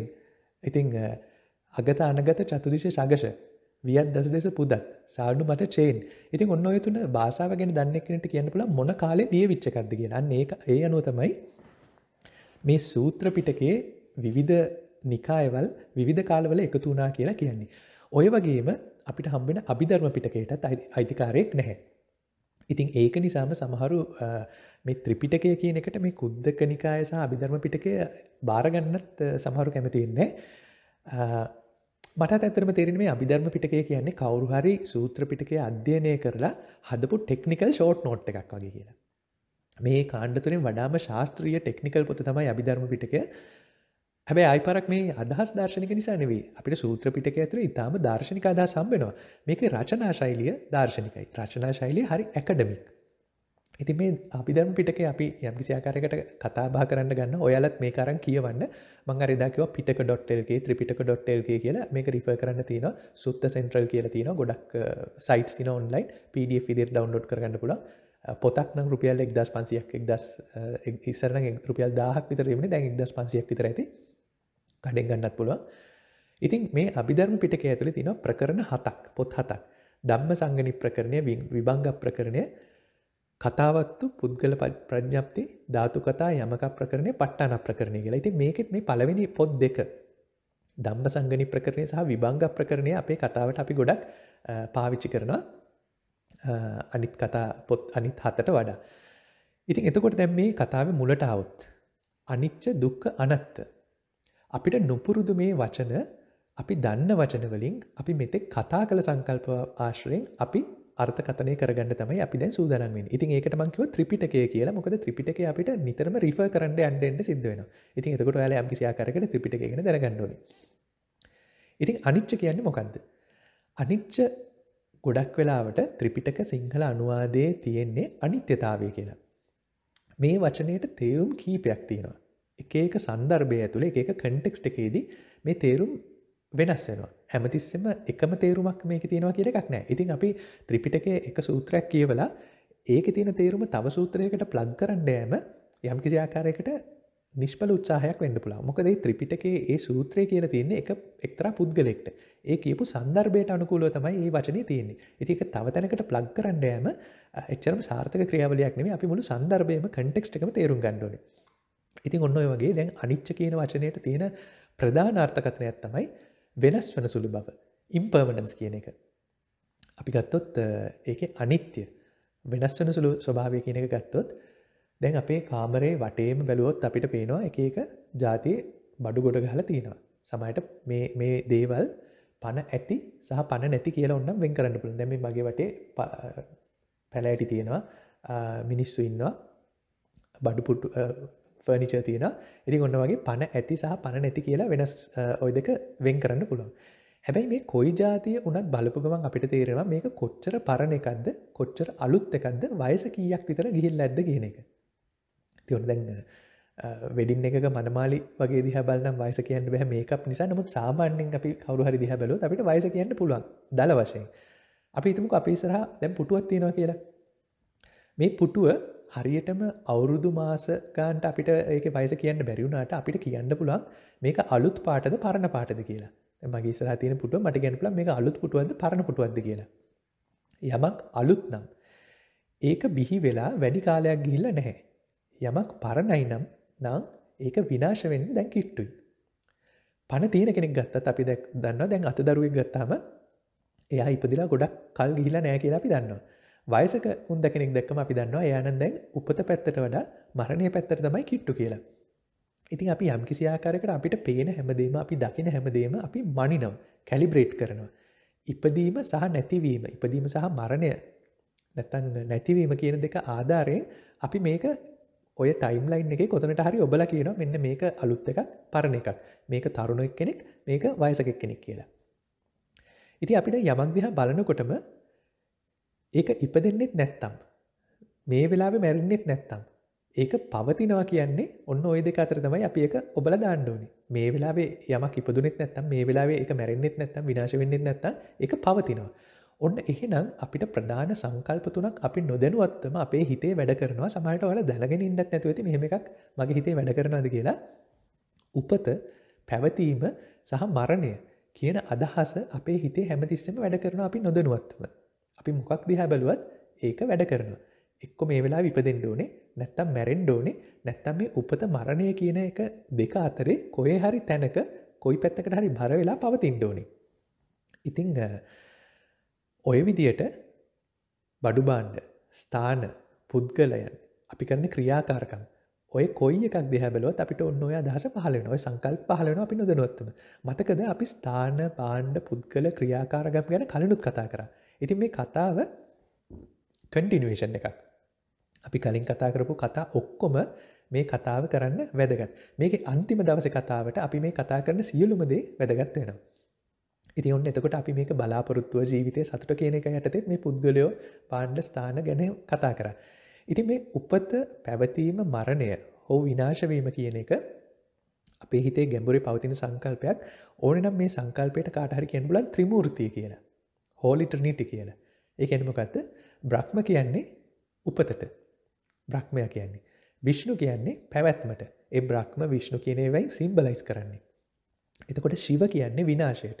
බ්‍රහ්ම විෂ්ණු ශිව කියන ත්‍රිමූර්තියෙන් ඉදිරිපත් කරනවා උපත, පැවතීම සහ මරණය කියන සංකල්ප. ඒකට කියන්නේ තව වචන ටිකක් මම කියන්නම්. උප්පාද, තිති, භංග. උප්පාද කියන්නේ අපිට තේරෙනවා ඉපදිනවා කියලා. භංග වෙලා යන ඕක නම් භංග වෙලා යන්න ඕනි කියලා කියන්නේ. භංග වෙනවා කියන්නේ විනාශ වෙලා යනවා. තිති කියන්නේ තිතස්ස කියන්නේ පැවතිනවා කියන එක. එහෙම නැත්නම් උපචය, සම්තිති, ජරතා කියලා තුන වචන තුනකින් ඕක කියනවා. දැන් මම මේ වචන ටික කියන්නේ මේ වචන ටික ත්‍රිපිටකයේ කියවනකොට අපිට මේ වචන ටික අභිධර්ම පිටකය ඇතුලේ හම්බ වෙන නිසා. ඉතින් අපි ගමුකෝ දැන් අපේ ඉස්සරහා තියෙන පුටුව. දැන් මේක මේ වඩු බාසුන් නැහැ කෙනෙක් හදලා මේක පොලිෂ් කරලා ඉවර වෙච්ච හැටියෙම තමයි මේ ඉස්සරහා තියෙන පුටුවට අපි පුටුව කියන්න පටන් ගත්තේ. වඩු බාසුන් නැහැ හදනකොට ඒක ලෑලි වෙලා තිබුණේ. ඇන ගහනකොට ඒක ලෑලි ගොඩක්. පස්සේ ඒක පොලිෂ් කරලා ඉවර වෙලා අපේ ඉස්සරහින් තිබ්බාම නැත්තම් කඩේ තිබ්බාම අන්න එදා ඉඳන් තමයි මේක පුටුව කියන නම ඒකට වැටුනේ. ඉතින් මේ පුටුවේ උපචය, ඉපදීම, උප්පාදය තමයි ඕක. දැන් මේ පුටුව මගේ ඉස්සරහා පවතිනවා. මේක දැන් ඉපදුණු දවසේ ඉඳලා දැන් අවුරුදු 2ක් විතර ගිහිල්ලා ඇති. මේ පුටුව කාලයත් එක්ක දිරලා යනවා. ඒක ඉඳගන්න බැරි වුණාම අපි මේ පුටුව එළියට විසික් කරලා දානවා. හැබැයි තාම ඒක පුටුවක්. ඒක කැඩිච්ච පුටුවක්. ඒකේ පුටු මාත්‍රයක්වත් නැති වෙන දවසක් ආවොත්. ඒ කියන්නේ පුටුවක් කියලා අපිට සටහනක්වත් නැති වෙන තැනක් ආවොත් අන්න එදාට අපි කියනවා මේ පුටුව සම්පූර්ණයෙන්ම වියකිලා ගියා. ඩිප්‍රිෂিয়েට් වුණා. සම්පූර්ණයෙන්ම මරණයටපත් වුණා, බංග වුණා කියලා. ඔන්න ඕක තමයි පුටුව. හැබැයි පුටුව මැරෙනවා කිව්වට ඇත්තටම වෙන්නේ පුටුව බංග වෙනවා කිව්වට ඇත්තටම වෙන්නේ පුටුව කියන එක ඉවර වෙලා ලී කුඩු කියන නැත්තම් ලී කෑලි කියන જાතියක් ආයි පහළ වෙනවා. ඇත්තටම දැන් අපි ගත්තොත් පුටුව ඉපදිච්ච වෙලාවට ගියොත් පුටුව ඉපදුනා කියන්නේ අර ලෑලි කෑලි වල මරණය. ලෑලි කෑලි පටන් ගත්ත කියන්නේ ගස් වල මරණය. තේරුණාද? මේ හැමතිස්සෙම අපි ඉපදෙනවා මැරෙනවා කියලා නම් කරාට ඇත්තටම අපිට දකින්න තියෙන නිරීක්ෂණය කරන්න තියෙන්නේ චේන්ජ් එකක්, වෙනස් වීමක්. ඉතින් මෙන්න මේ උපත මරණය කියන දෙක අතරේ අපි යම්කිසි જાතියකට නමක් දෙනවා. මෙතන දිගටම අපිට හම්බ වෙනවා චේන්ජ් එකක්, වෙනස් වීමක්. එහෙම නැත්නම් ෆ්ලක්ස් එකක්. ෆ්ලක්ස් කියලා කියන්නේ මොකද? දැන් මේ ආලෝකය තියෙන්නේ ෆ්ලක්ස් එකක්. ආලෝකය නිතරම ගලාගෙන යනවා. වෙනස් වෙමින් ගලාගෙන යනවා. ගංගාවකක් තියෙන්නේ ෆ්ලක්ස් එකක්. ෆ්ලක්ස් කියන ඉංග්‍රීසි වචනේ තේරුම ගලාගෙන යාම කියන එක. නිරන්තරව ගලාගෙන යනවා. ඉතින් එතකොට ඔන්න අපිට අලුත් සංකල්පයක් හදාගන්න පුළුවන්. ඇත්තටම අපිට අලුතෙන් හදාගන්න දෙන්නේ මේක දන්නවා. මේ දන්න එක තමයි මම ආයේ ඔයාලට පෙන්නලා දෙන්නේ. මේ ලෝකයේ ස්වභාවය තමයි නිරන්තර වෙනස් වීම. ගලාගෙන යෑම. ෆ්ලක්ස් එක. එහෙම නැත්නම් අනිත්‍ය ස්වභාවය. ඉතින් මේ නිරන්තර වෙනස් වීම ඇතුළත කෑලි කෑලි රාමු කරලා අපි ඒකට එක එක නම් දානවා. නමුත් ඇත්තටම අපිට නිරීක්ෂණය කරන්න තියෙන නිරන්තරව ගලාගෙන යෑමක්. ඉතින් ඔන්න ඕකට අපිට ඔන්න අනිත්‍යතාවය අනිච්චතාවය කියලා නම් කරන්න පුළුවන්. හැබැයි මම මේ විස්තර ඔක්කොම කළේ මේ භෞතික ලෝකයේ ද්‍රව්‍ය වස්තු වල වෙනස් වීමක් ගැන. හැබැයි භෞතිකය විතරද වෙනස් වෙන්නේ? දැන් මේ පුටුව අත්දකින ආනන්ද හාමුදුරුව වෙනස් වුනේ නැද්ද? උදාහරණයක් විදියට මම මේ කතා පටන් ගත්තේ දැන් ලංකාවේ වෙලාවෙන් 5ට. දැන් මේ වටේ පිටේ එළිය වැටිලා තියෙනවා. මේ එළිය වැටුනම මට ලස්සනට මේ එළිය පේනවා. එතකොට ආනන්ද හාමුදුරුවෝත් අර කළුවරේ ඉඳගත් ආනන්ද හාමුදුරුවන්ට වඩා වෙනස් වෙලා මුලින් ඉඳ ගන්නකොට ටිකක් නිදිමතෙන් ඉඳගත්තේ දැන් නිදිමතත් පහ වෙලා ගිහිල්ලා. භෞතිකයේ පමණක් නෙවෙයි භෞතිකයේ අත් විඳින්න එහෙම නැත්නම් අත් විඳින හිතත් වෙනස් වෙලා ගිහිල්ලා. එක කතාවක් තියෙනවා සෙන් කතාවක් මම හිතන්නේ එකම ගඟකට දෙපාරක් බහින්න බෑ කියලා. මොකද මහවැලි ගඟ අපි දන්නවා හැමදාම එක විදිහට තමයි පේන්නේ. නමුත් අපි එහෙම කිව්වට ටිකක් කිට්ටු වෙලා බැලුවොත් මේ ගඟ එකක් වගේ පේනුනට ඒකේ වතුර නිරන්තරවම ගලාගෙන යනවා. ෆ්ලක්ස් එකක් තියෙන්නේ. හැබැයි ගඟ විතරක් නෙවෙයි වෙනස් වෙන්නේ. ගඟට බහින මිනිහත් සතිය, දවස, පැයක් ගානේ අපි හිතන විදිය වෙනස් වෙනවා. තප්පරයක් ගානේ වුණත් අපි හිතන විදිය වෙනස් වෙනවා. දැන් අපි කණ්ණාඩියේ මූණ බැලුවම පොඩි කාලේට වඩා අපි දැන් වෙනස් වෙලා කියලා අපිට තේරෙනවා. තව අවුරුදු 20කින් බැලුවොත් මීටත් වඩා වෙනස් වෙලා කියලා අපිට තේරෙයි. හැබැයි ඇත්තටම මේ හැම මිලි තප්පරයකම අපි වෙනස් වෙමින් යනවනේ. භෞතිකව පමණක් නෙවෙයි අපි හිතන ආකාරයත්. ඉතින් මේ එකම ගඟට බහින්න බෑ කියන එකෙන් උදාහරණයෙන් අපි ගන්නේ ගඟ කියන්නේ අපි අත්දකින ලෝකය. අපි හිතමුකෝ ඒකට මම භෞතික ලෝකය කිව්වෙත් නෑ අපි අත්දකින ලෝකය කියන වචනේ පාවිච්චි කරමු. බහින මම කියන්නේ මේ ලෝකය අත්දකින මගේ හිත. නැතිනම් විඥානය. අලුත් වචනයක්. එතකොට මේ එකම ගඟට දෙපාරක් බහින්න බෑ කියන එකෙන් අදහස් කරන්නේ මේ ගඟ කියන්නේ අපි අත්දකින ලෝකය. ගඟට බහින පුද්ගලයා කියන්නේ මේ ලෝකය අත්දකින මගේ හිත. ඉතින් ඔන්න මං කියන එක ටිකක් පැටලි සහගත වෙන්න පුළුවන්. මොකද මේක දාර්ශනික සාකච්ඡාවක්. අර දීගණකගේ සාකච්ඡාව වගේ. හැබැයි මේක දාර්ශනිකව මේ වගේම සාකච්ඡා කරලා පුරුදු එක්කෙනෙක්ට මේක ලොකු දෙයක් නෙවෙයි. ඉතින් ප්‍රශ්නයක් ආවොත් ඒක ලියාගෙන මතක තියාගෙන ඉඳලා ආයි පාරක් මගෙන් අහන්න තව පොඩ්ඩක් ඉවසගෙන ඉන්න. ඉතින් ඔන්න දැන් කලින් සූත්‍රයක අපි කිව්වා චක්කුන් භික්කවේ අනිච්චං. රූපම් භික්කවේ අනිච්චා. රූපය අනිච්චයි. චක්කු එහෙම නැත්නම් ඇස අනිච්චයි. සබ්බ සංඛාර අනිච්චයි. සියලු සංඛාර අනිච්චයි කියලා. දැන් ඇහැයි රූපයයි කියන එක ඇහැ සහ රූපය කියන එක දැනට අපි භෞතික දෙයක් කියලා කියමුකෝ. හැබැයි සංඛාර කියන්නේ නම් අනිවාර්යයෙන්ම මානසික ක්‍රියාවලියක් සම්බන්ධ දෙයක් වෙන්න ඕනේ. ඉතින් මේ මනස වෙනස් වෙන එක අපි කොහොමද දන්නවනේ? අපි කලින් දවසක මොලේ ඩෝපමින් වෙනස් වෙන විදිය කතා කරා, මනසේ හැඟීම් වෙනස් වෙන විදිය කතා කරා. අපි හොඳයි කියලා හිතාගෙන හිටපු දේවලුත් වෙනස් වුණා. අපේ බලාපොරොත්තු වෙනස් වුණා, අපේ සතුට වෙනස් වුණා. අපි තේරුම් ගත්තා හිත මනස නිරතුරුවම ගලන දෙයක් බව. සිතුවිලි ගලාගෙන යනවා. එක වචනයකින් ඒ ස්වභාවය කෙටි කරලා කිව්වොත් මේ හිතේ පවතින මේ ස්වභාවය එක වචනයකට අපිට දාලා කියන්න පුළුවන් නම් අන්න ඒ වචනයට අපිට අනිච්චයි කියලා කියන්න පුළුවන්. හැබැයි මේ වචනෙට මේ තේරුම විතරක් නෙවෙයි තියෙන්නේ. තව තේරුම් ගොඩක් තියෙනවා. උදාහරණයක් විදිහට අවිනිශ්චිතභාවය. අනිච්චයි කියන එකට අවිනිශ්චිත කියන අදහසක් තියෙනවා. දැන් පසුගිය සතියේ මම ඔන්න ගියා වෝල්මාර්ට් එකට ජැකට් එකක් ගන්න. මේ දැන් මේ -4 5 විතර තියෙන මෙහි.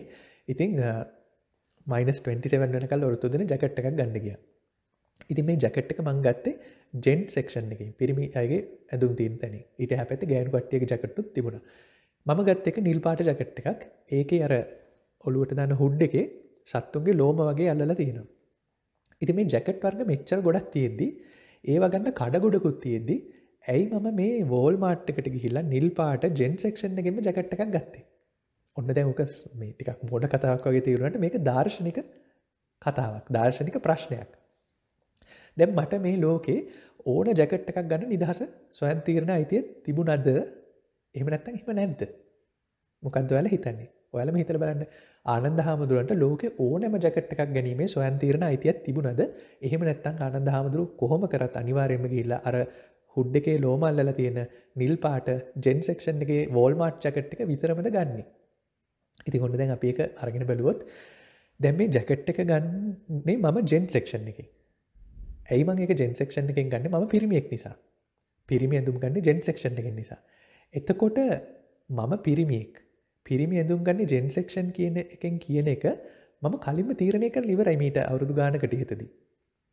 ඒක මේ මිලට ගත්ත වෙලාවෙ නෙවෙයි මම පොඩි කාලෙම මම තීරණය කරලා තියෙනවා මම පිරිමි ළමෙක් නම් ඇඳුම් ගන්නේ ජෙන් සෙක්ෂන් එකේ කියලා. මොකද එහෙම නොවන කට්ටියත් ඉන්නවනේ. ඉතින් මම ගත්තේ නිල් පාට එකක්. නිල් පාට තමයි මම ඉස්සරත් කැමතිම පාට. ඉතින් ඒකත් මම ආයි තීරණය කරේ ගන්න වෙලාවෙ නෙවෙයි පොඩි කාලේ. එතකොට වෝල්මාර්ට් වලින් මම බඩු ගන්න එක මම දැකලා තියෙනවා ෆිල්ම් වල. ඔය ඇමරිකන් ෆිල්ම් වල අපි දැකලා තියෙනවානේ වෝල්මාර්ට් කියන බ්‍රෑන්ඩ් එක. ඉතින් ඒක තමයි මට වෝල්මාර්ට් කියන කඩේ දැක්ක ගමන් මේකෙන් බඩු ගන්න පුළුවන් කියලා හිතුනේ. අර සත්තුන්ගේ ලෝම තියෙන ජැකට් එකක් ඇයි මං ගත්තේ? සත්තුන්ගේ නේ මං හිතන්නේ ආටිෆිෂල් ලෝම. ඒක ගත්ත දවසේ උදේ තව හාමුදුරුවෝ කෙනෙක් ඒ જાතියේම ජැකට් එකක් මට පෙන්නුවා. මේ මම පාවිච්චි කරන්නේ මේක නම් ඊතරට හොඳයි හිම වැටෙනකොට බේරෙන්න පුළුවන් කියලා. ඉතින් අන්න ඒක නිසා තමයි මම තීරණය කළේ ඒ જાතිය එකක් ගන්න ඕනි කියලා. ඉතින් දැන් බලනකොට මේ තීරණය මම ඒක පර්චේස් කරන වෙලාවේ මිලදී ගන්න වෙලාවේ ගත්තයි කියලා හිතුවට මේ තීරණයට බලපාන තීරණ ගොඩක් මම කලින්ම ඕල්රෙඩි අරගත්තේ වනේ.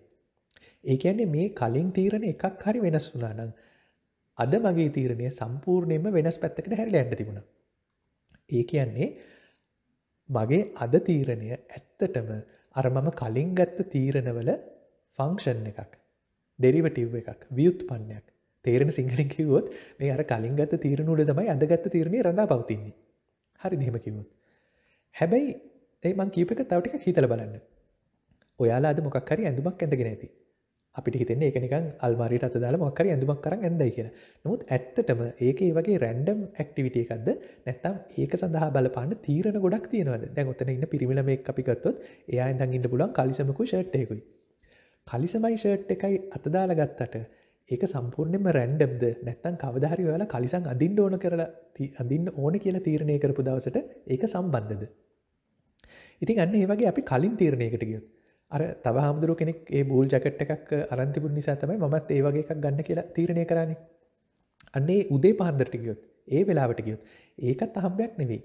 මම දැකලා තියෙනවා ඔය ආපහු පාරක් ෆිල්ම් එකක් බලනකොට ඔය වගේ ජැකට් එකක් මිනිස්සු සීතලේ අඳිනවා මොකද ඒකට හිම වැටෙන්නේ නැති නිසා. අර බූල් වලට හිම බේරෙන්නේ හින්දා. ඉතින් අන්න එතකොට ඒ තීරණය මං අරන් තියෙන්නේ ඊටත් කලින් දවසක. ඒ තීරණය උඩ තමයි මේ හාමුදුරුවෝගේ ජැකට් එක දැක්ක ගමන් මේ වගේ එකක් මට ගන්න ඕනි කියන තීරණයට පාර කැපුණේ. ඉතින් ඔන්න ඔය වගේ පස්සෙන් පස්සට ගියොත් අපිට මේ තීරණවල අගමුලක් හොයාගන්න බෑ. අපිට ගොඩක් තීරණ මතක ඇති කාලෙන් හොයාගන්න බෑ. දැන් මම මේ ඔයාලට ඔප්පු කරලා සාධනය කරලා පෙන්නුවේ තීරණ ගන්නවා කියලා හිතුවට ඇත්තටම මේවා කලින් තීරණවල ප්‍රතිඵල නෙවෙයිද කියලා. ඒ කියන්නේ ඔයාලා පළමු තීරණය ගත්ත දවස කවදාවත් හොයාගන්න බෑ. හැම තීරණයක් ගාවටම ගියාම ඊට කලින් ඒක ගන්න හේතු වෙච්ච තව තීරණ සමූහයක් ඉස්සරහා තියෙනවා. හැබැයි මෙහෙම එකක් තියෙනවා. අද ගොඩ නැගෙන තීරණය හෙට අපි යන පැත්ත වෙනස් කරනවා. අලුත් තීරණයකට පාර කැපෙනවා. හැබැයි අද මේ ගත්ත තීරණයත් කලින් තීරණවල ෆන්ක්ෂන් එකක්. ඒ කලින් තීරණයට ගියොත් ඒකත් ඊට කලින් ගත්ත තීරණවල ෆන්ක්ෂන් එකක්. අද අපි තීරණයක් අරගන්නවා. ඒ තීරණය නිසා හෙට තව තීරණයක් අපි ගන්නවා. ඉතින් ඔන්න ඔය විදිහට කිව්වම මේ ලෝකේ අපිට තේරෙනවා යම්කිසි දෛවෝපගත ස්වභාවයක් තියෙනවා නේද කියලා. ෆේට් එකක්. දෛවෝපගත ස්වභාවයක්. එහෙම නැත්නම් ඩිටර්මිනිස්ටික්. ෆික්ස් වෙලා තියෙන්නේ. කලින්ම තීරණය වෙලා තියෙන්නේ කියන ගතියක් අපිට තේරෙනවා. ඉතින් ඇයි එහෙම කියන්නේ? දැන් බුදුහාමුදුරුවෝ බුදු වෙන බවට සුමේද තාපසයා කාලේ තව බුදුහාමුදුරුවෝ කෙනෙක් නියත විවරණ දෙනවා. ඒ මොකද එහෙම කියන්න පුළුවන් ලෝකේ දෛවෝපගත හින්දා වෙන්න ඕනේ.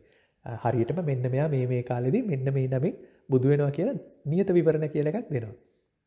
ඒ ඉතින් එහෙම ලෝකේ එහෙම ඩිටර්මිනිස්ටික් නැත්තම් අපි කොහොමද එහෙම කියන්නේ?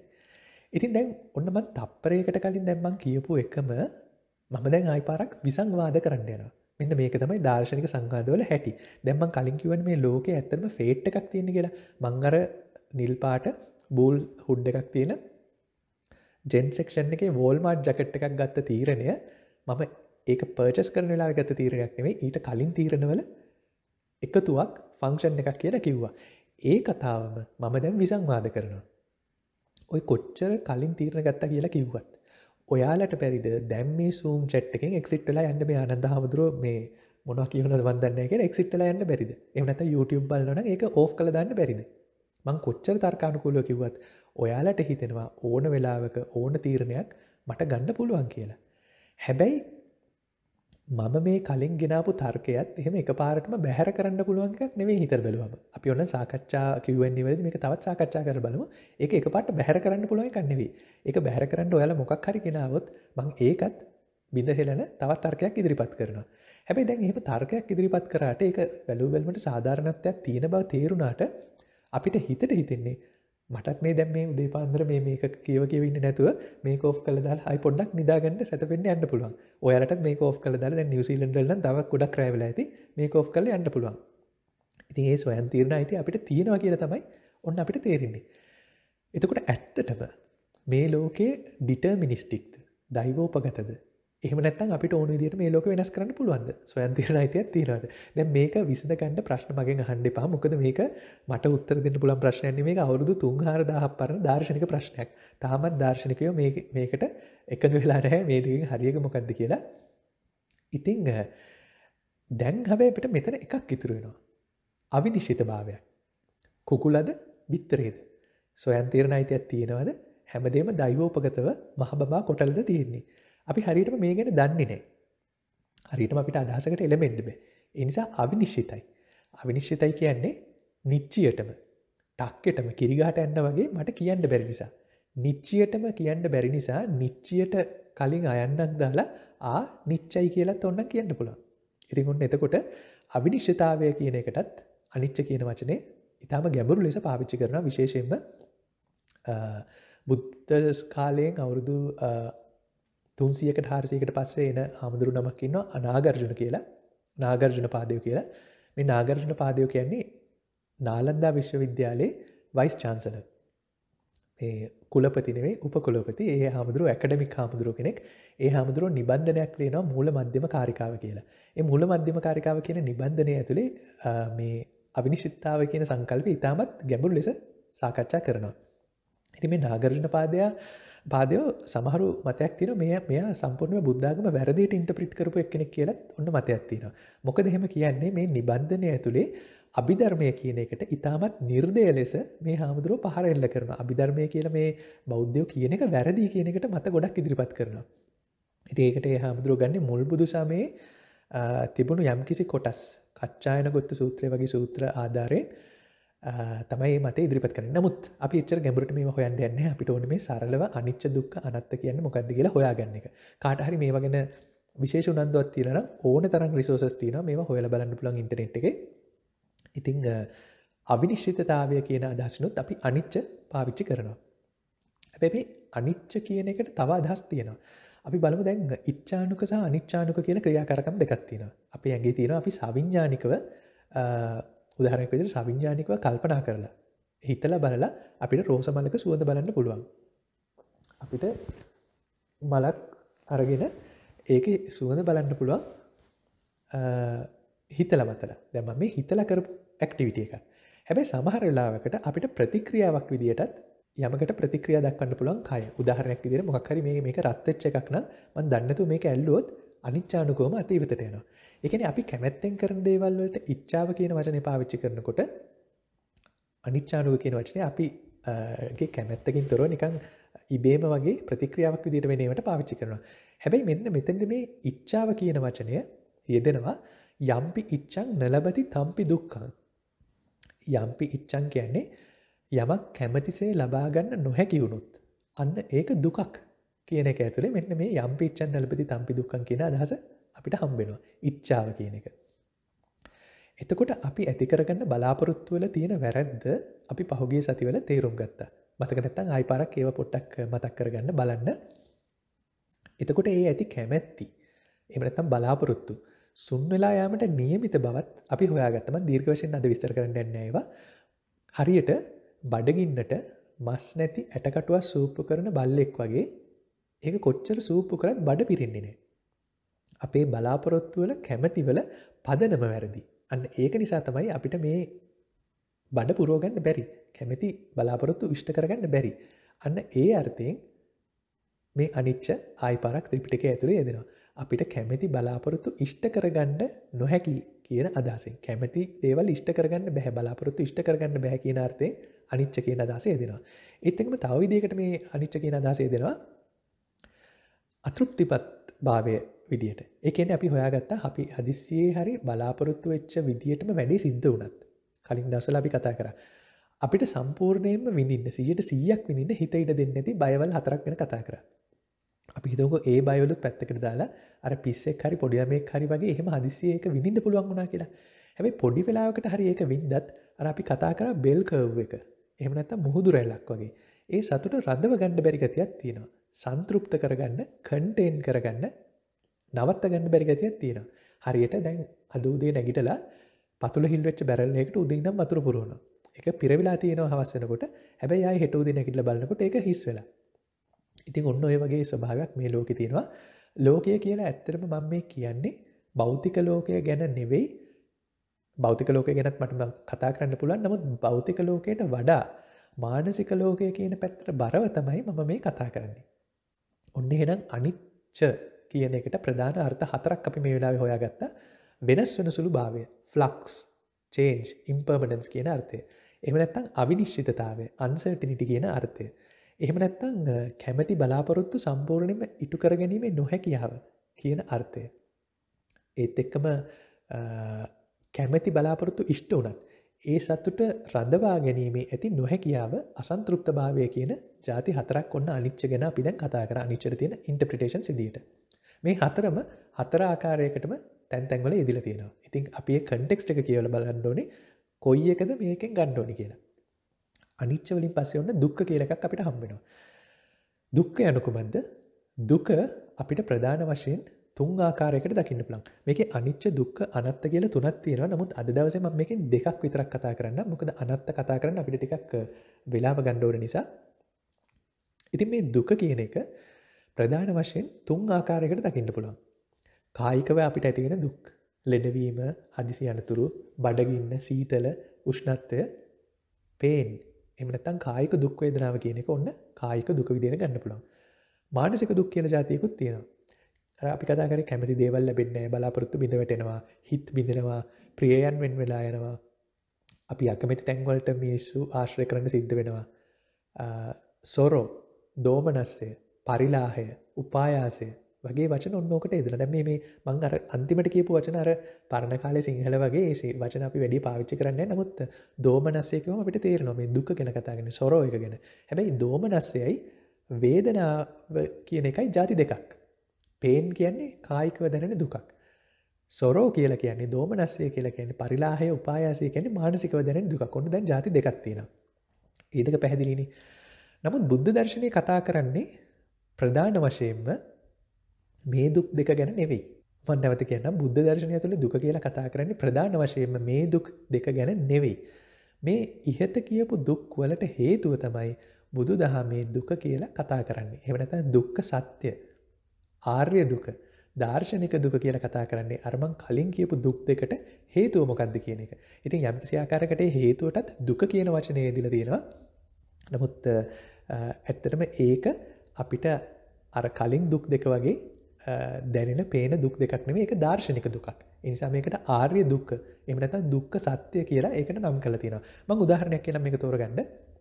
අපි හිතමුකෝ දැන් පිරිමි ළමෙක් ඉන්නවා ගෑනු ළමෙක් එක්ක යාළු වෙලා. එක දවසක් මේ මොකක් හරි හේතුවකට මේ ගෑනු ළමයාට හිතෙනවා මේ සම්බන්ධතාවය දැන් ඇති කියලා. ඒ දෙන්න හම්බෙන්න ආවම පාක් එකක අර පිරිමි ළමයට කුඩේ කුණු පාරක් ගහලා කියනවා අද ඉඳන් මට කරදර කරන්න එපා, මේ සම්බන්ධය ඉවරයි කියලා එයා යනවා දැන්. ඔන්න කුඩ මිටි පාර නිසා දැන් ඇඟට යම්කිසි වේදනාවක් දැනෙනවා. ඒක තමයි කායික දුක. හැබැයි මේ සම්බන්ධතාවයේ බිඳ වැටිච්ච නිසා හිතට දුකක් දැනෙනවා. අන්න ඒක තමයි මානසික දුක. මෙන්න මේ දුක් දෙකට හේතුව මොකද්ද? ඉතින් හේතුව බලන්න දැන් ඔයාලා කුඩ මිටි පාරක් කාලා තියෙනවා නම් කාලා තියෙනවද මීට කලින්? මම නම් කාලා තියෙනවා කුඩ මිටි පාරක්. ඒක එච්චර රිදෙන්නේ නැහැ. කුඩේ රෙද්දනේ වදින්නේ, නන වදින්නේ නැහනේ. ඉතින් අපි හිතමුකෝ දැන් මේ කවුරු හරි පොඩි කාලේ ඉඳන් අඳුරන තව ගෑනු ළමෙක්. අර පිරිමි ළමයටම අපි කලින් කතා කරමු පිරිමි ළමයටම පොඩි කාලේ ඉඳන් අඳුරන එක්කෙනෙකුත් ඇවිල්ලා කොහොමද මේ අයියා කියලා ඔහම කුඩින් තට්ටුවක් දාලා යනවා. අර විදිහටම අර ප්‍රමාණයටම තමයි ඒකත් ගහන්නේ. හැබැයි ඒකට එයා හිතාමාරු කරගන්නේ නැහැ. මොකද ඒකට ගහපු කායික වේදනාවත් ටිකක් රිදුනත් ඒක මිනිත්තුවක් යනකොට ඒක පුපුරු ගහලා ඉවර වෙලා යනවා. නමුත් ඒකට ඔහු මානසික වේදනාවක් ඇති කරගත්තේ නැහැ.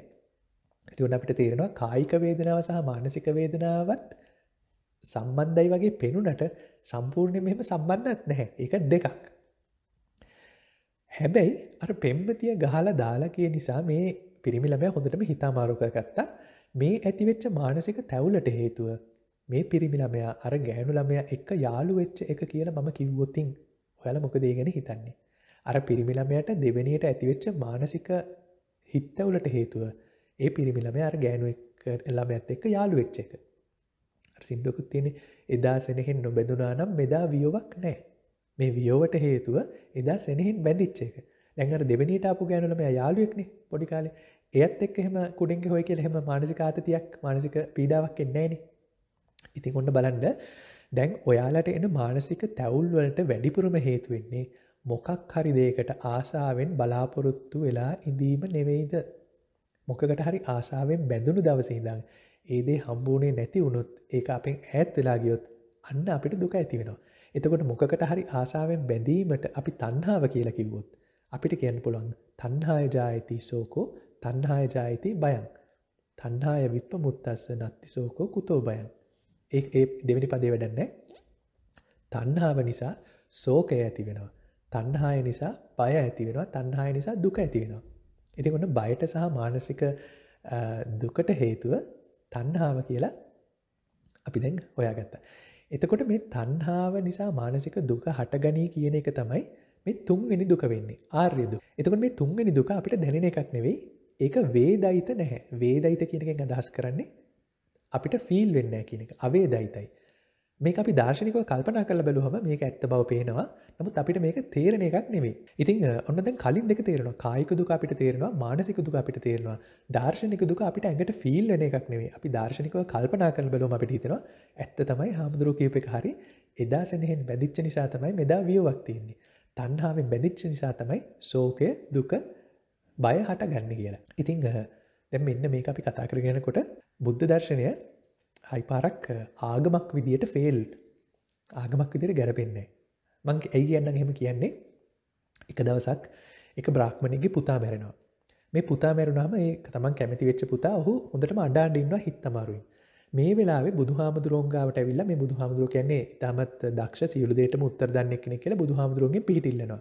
හිතන්නකො කවුරු හරි නෑදෑයෙක් මැරිලා ඉන්න වෙලාවට ඒ පුද්ගලයා ඔයාලව හම්බෙන්නවොත් ඔයාලා කොහොමද හැසිරෙන්නේ කියලා හිතලා බලන්න. එයා යම්කිසි පිහිටක් ඉල්ලන් එනකොට සාමාන්‍ය ආගමික පූජකයෙක් නම් ඒ මනුස්සයාගේ දුක තුනී වෙන්න පොඩ්ඩක් හිත හැදෙන විදිහට කතා කරලා ඔහුත් එක්ක පොඩ්ඩක් අඬලා පූජාවක් පවත්වලා මල වෙනුවෙන් මල ගිය ඇත්ත වෙනුවෙන් යාගයක් හෝමයක් රිචුවල් එකක් පවත්වලා ඔන්න ඕක තමයි සාමාන්‍යයෙන් කරන්නේ. නමුත් බුදුහාමුදුරුවෝ කියනවා ඔය එකක්වත් කරන්නේ නැතුව පිය જાතියක් තියෙනවා නම් ඒ පිය જાති නිසා තමයි දුක පහළ වෙන්නේ කියලා. අර අඩාගෙන එන මිනිස්සයාට කියනවා පිය જાති නිසා තමයි දුක පහළ වෙන්නේ කියලා. මේක අහපු මිනිස්සයාට හොඳටම තරහ යනවා. තරහ ගිහිල්ලා බුදුහාමුදුරන්ට බැන යනවා. ඉතින් මේ බුදුහාමුදුරන්ට බැන ගිය එක කොසල් රජුරවන්ටත් ආරංචි වෙනවා. ඔන්න ඕක තමයි කතාව. ඒ මිනිස්සයා බැන යනවා මේ මම හොඳටම අඬාන්න එනවා මගේ පුතා නැතිච්ච දුකට මේ මොන හතර බීරි කතාවක්ද මේ කියන්නේ කියලා. බුදුහාමුදුරන්ට වැඳලා ගිය කට්ටිය හැමතිස්සෙම අපිට හම්බෙන්නේ නැහැ. බැන ගිය කට්ටිය ගොඩක් ඉන්නවා. මෙතනදී බුදුහාමුදුරුවෝ කියන්නේ දාර්ශනික අදහසක්. දාර්ශනික දුකක් ගැන. දැන් හිතන්න ඔයාලගේ අම්මා තාත්තා හස්බන්ඩ් වයිෆ් දුව පුතා අපිට කිට්ටු මේක කෙනෙක් මැරිලා ඉන්නේ නැද්දි අද මැරෙනවා. තව ටික පැයකින් මැරෙනවා. ඊට පස්සේ ඔයාලා මට කතා කරනවා. මට කතා කරාම මම කියනවා ප්‍රිය මිනිස්සු නිසා තමයි අපිට දුක හටගන්නේ කියලා. ඔයාලා ඒක කොහොම බාරගනීද? මට බණින එකක් නැහැ මේ ආමුදුරෝ කෙනෙක් නිසා. නමුත් සමහරව මට බැලලා තියෙනවා. සමහරව මට කියලා තියෙනවා ඔබ වහන්සේ කියන එක ප්‍රැක්ටිකල් නැහැ කියලා. ඒක ඊටමත් නිවැරදි. මං කියන එක බහුතරයකට ප්‍රැක්ටිකල් නැහැ. හැබැයි ඒක මට ප්‍රැක්ටිකල් නිසා මං ඒක කියනවා. ඉතින් හුඟ දෙනෙක්ට අවශ්‍ය දුකට හේතුවක් හොයාගන්න නෙවෙයි ඒ දුක නැති කරගන්න తాවකාලික පිළියමක් හොයාගන්න. ඒකට මොකක් හරි පිළියමක් හොයාගන්නවා. ඉතින් දුක නැති කරන්න අපි දන්නේ තවත් අලුත් දෙයකට කැමැත්තෙන් බැඳින එක විතරයි. බැඳිලා අර පරණ දුක කියන හැඟීම රීප්ලේස් කරන එක විතරයි අපි කරන්න දන්නේ එකම සිස්ටම් එක.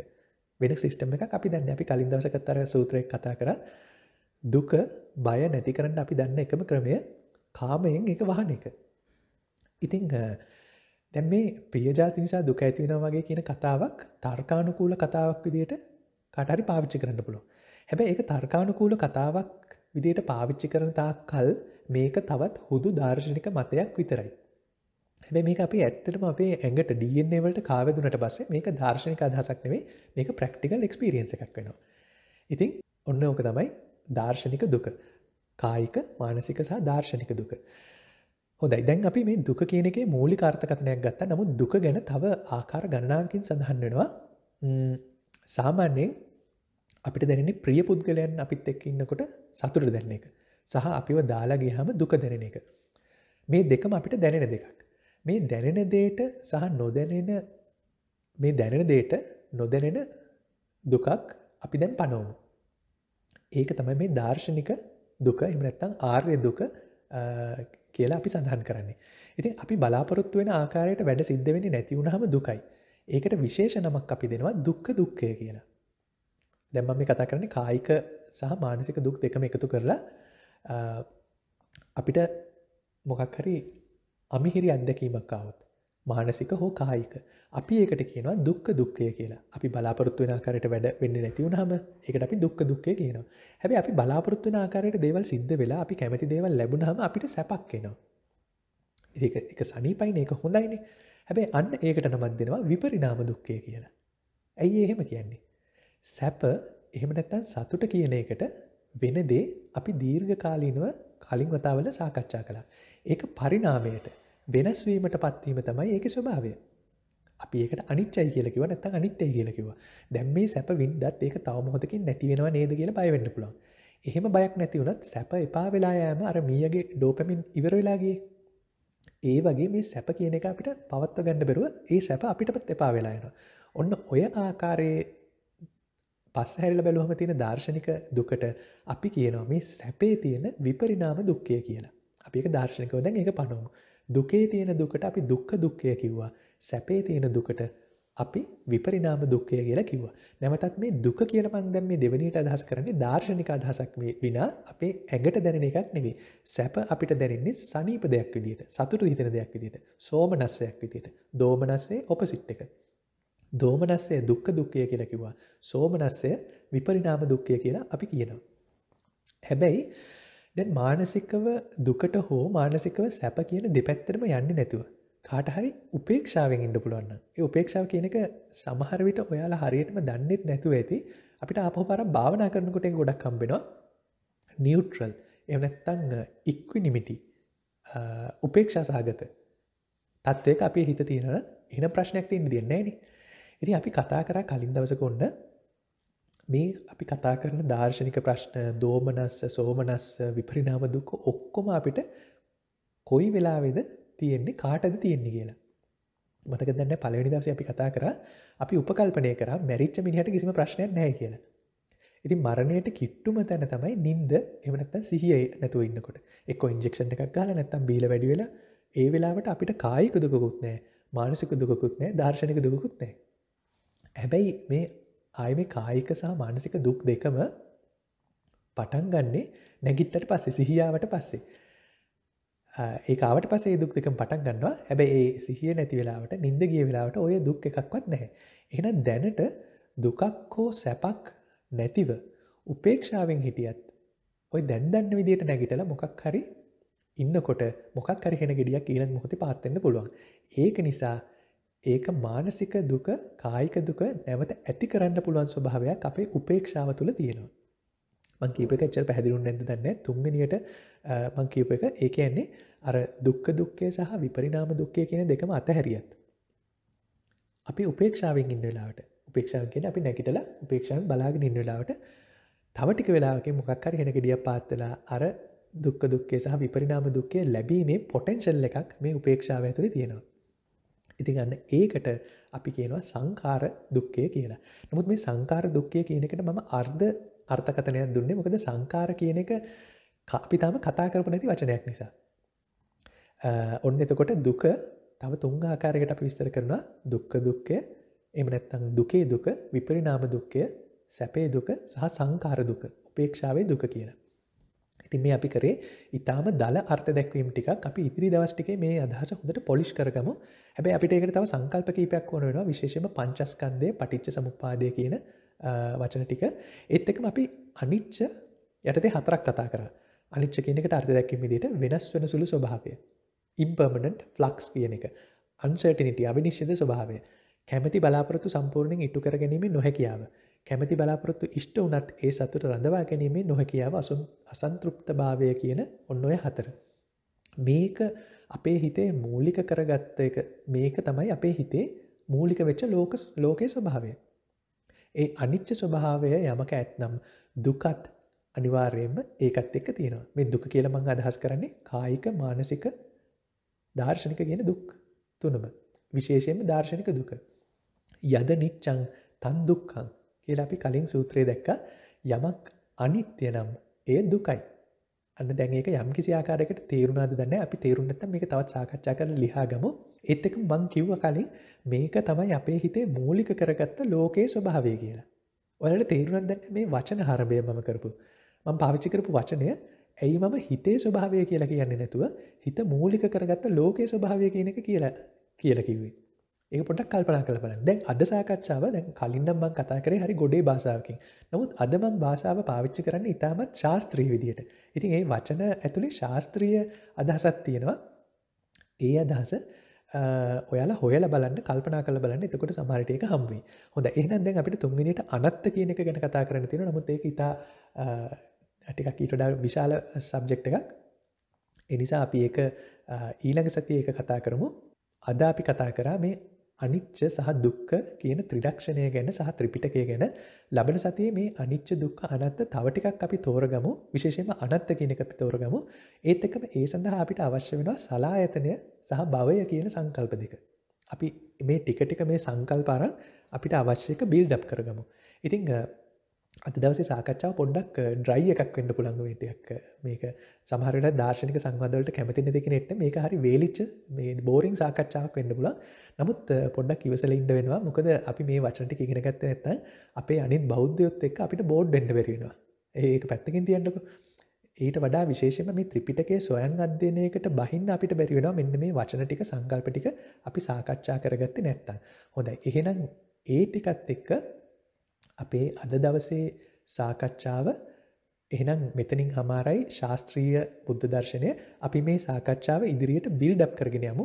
අපි ගිහිල්ලා බලමු මේ ත්‍රිපිටකයේ කොතනින් කියුවත් Tamanට ස්වයං අධ්‍යයනයක් සඳහා නිදහසේ කියවගෙන යන්න පුළුවන් මූලික සංකල්ප ටිකක් මේ සාකච්ඡාව තුලින් ඉගෙන ගන්න.